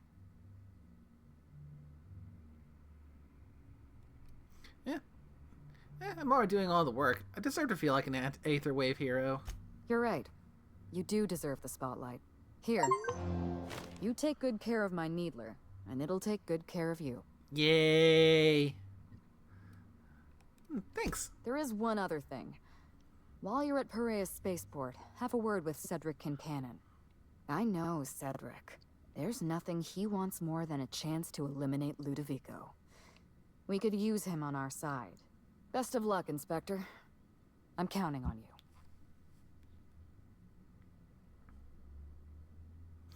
I wanted to ask you about Belinda. I'm not accustomed to talking about Belinda, but I'm also not accustomed to the kind of sympathy you showed me earlier. So I'll make an exception for you. Belinda and I shared the role of Helen, but she was also the only person who knew the real me. To the rest of the colony, I'm Halcyon Helen, but to my sister, I was just Ruth. I could be myself around Belinda, and she could be herself around me. She was my only sister, but she was also my only friend.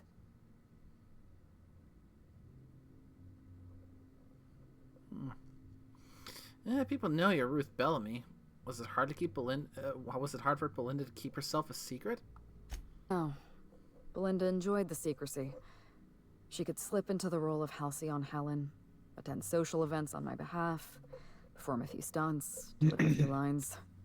And then, when she grew tired of all the people and all the attention, all she had to do was slip out of the role and be my sister again. She was the secret twin. She had a comfortable life in the shadows, an easier life. I made sure of that.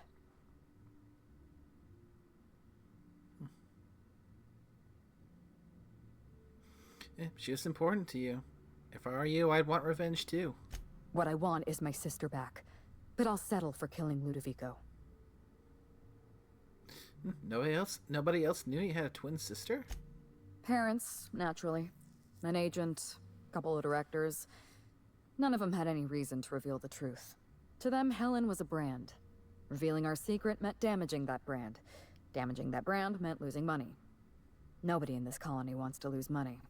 Belinda and I saw Helen as an act of theatric sleight of hand. We enjoyed the deception, the challenge. We wanted to see how far we could go.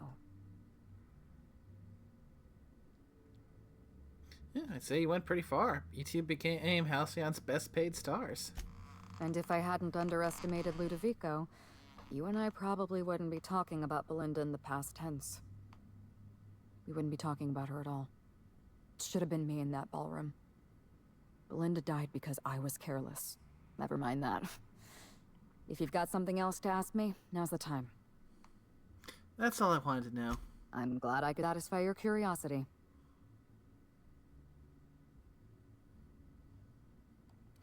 I want to hear the whole story. Tell me what happened. It's a long story, Inspector. Reach for a cigarette? Then you best get started.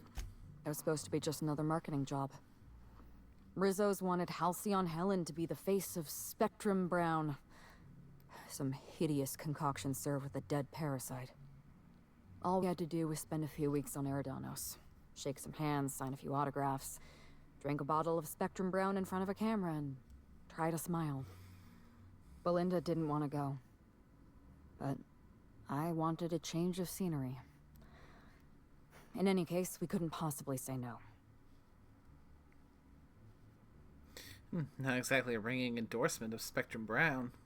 I'm an actress by trade. Pretending to enjoy Spectrum Brown was one of the hardest roles of my career. You said Belinda didn't want to come to Eridanos. Belinda always hated endorsement deals. They felt cheap to her, inauthentic. She always believed her first priority was to our fans, and not the company that bought us out. What happened when you got to Eridanos? Belinda and I arrived on Eridanos and played our usual game of trading places. We were practically flawless. Even Ludovico didn't know about us. Belinda was unhappy for the first few days, but then she met Bertie Holcomb. Bertie treated her like a human being and not just an Aetherwave icon. They were just about perfect.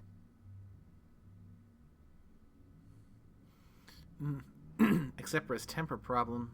I found the ruined picnic. Bertie has a dreadful temper.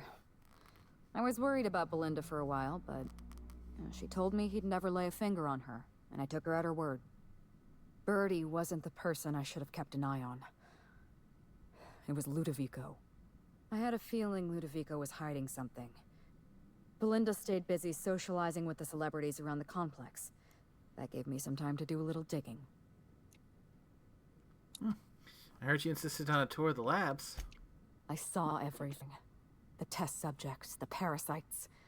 Spectrum Brown was never safe to drink. Those harmless, dead parasites at the bottom of every bottle. They were just dormant. They would have sold out in a month. This colony loves novelty. They'll eat up any new product we toss their way. A new cereal, a new Spectrum flavor. Ludovico knows that. From Emerald Vale to Byzantium. A parasite in every brain and a grin on every face. Every last one of us trapped behind a mask of joy. That's what Ludovico wants. Ludovico realized what you were up to. He thought you'd expose his plans. I was careless. I was risking Belinda's life every step of the way, and I never even realized.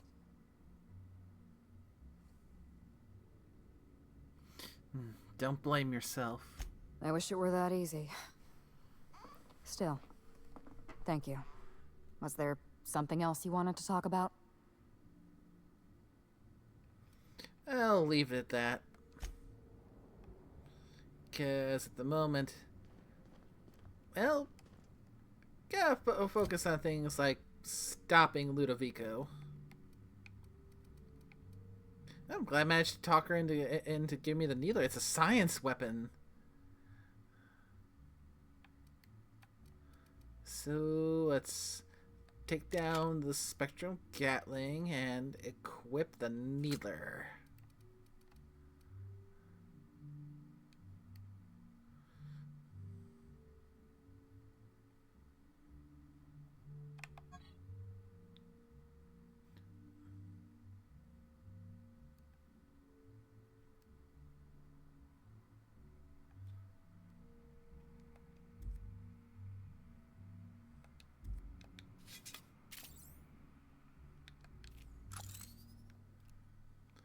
I'll play around with this a little bit once I go out for a bit.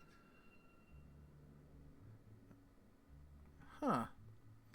That's different. Costolorine. That's not the usual ammo counter.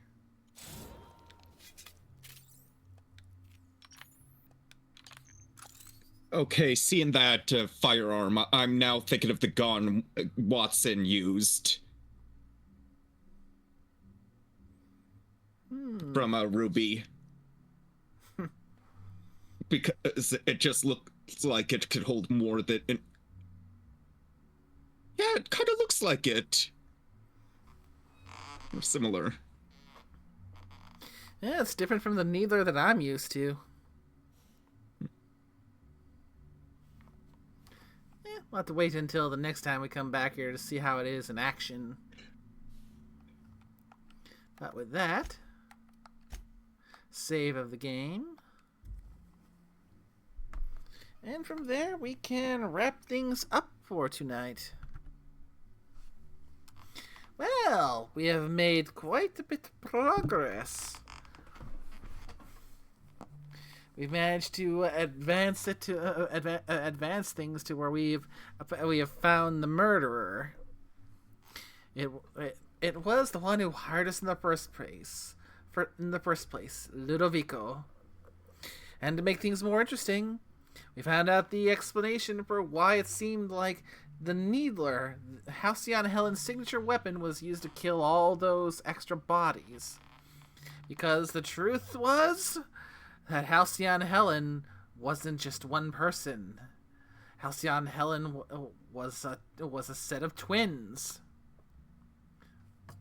And the one who died in the ballroom was the hidden secret twin who did her best to stay out of the limelight, only taking the role when her sister needed a break. Furthermore, we've discovered that Ludovico's plans is to use those slug parasites to basically try to infest the entire colony, giving them a forced smile. You know what, Ludovico? The Joker would love you. Or maybe hate you and then take the idea for himself.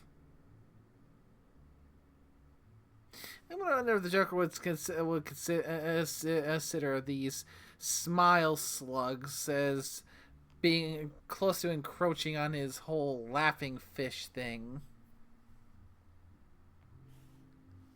Because, you know, giving everyone a artificially induced forced smile is kind of his thing.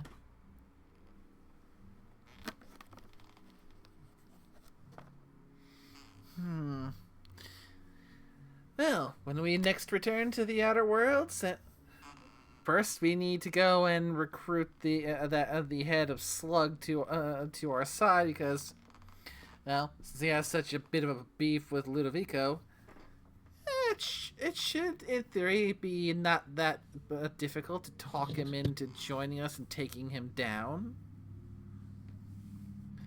And then go and gather the materials to make an anti-parasitic agent.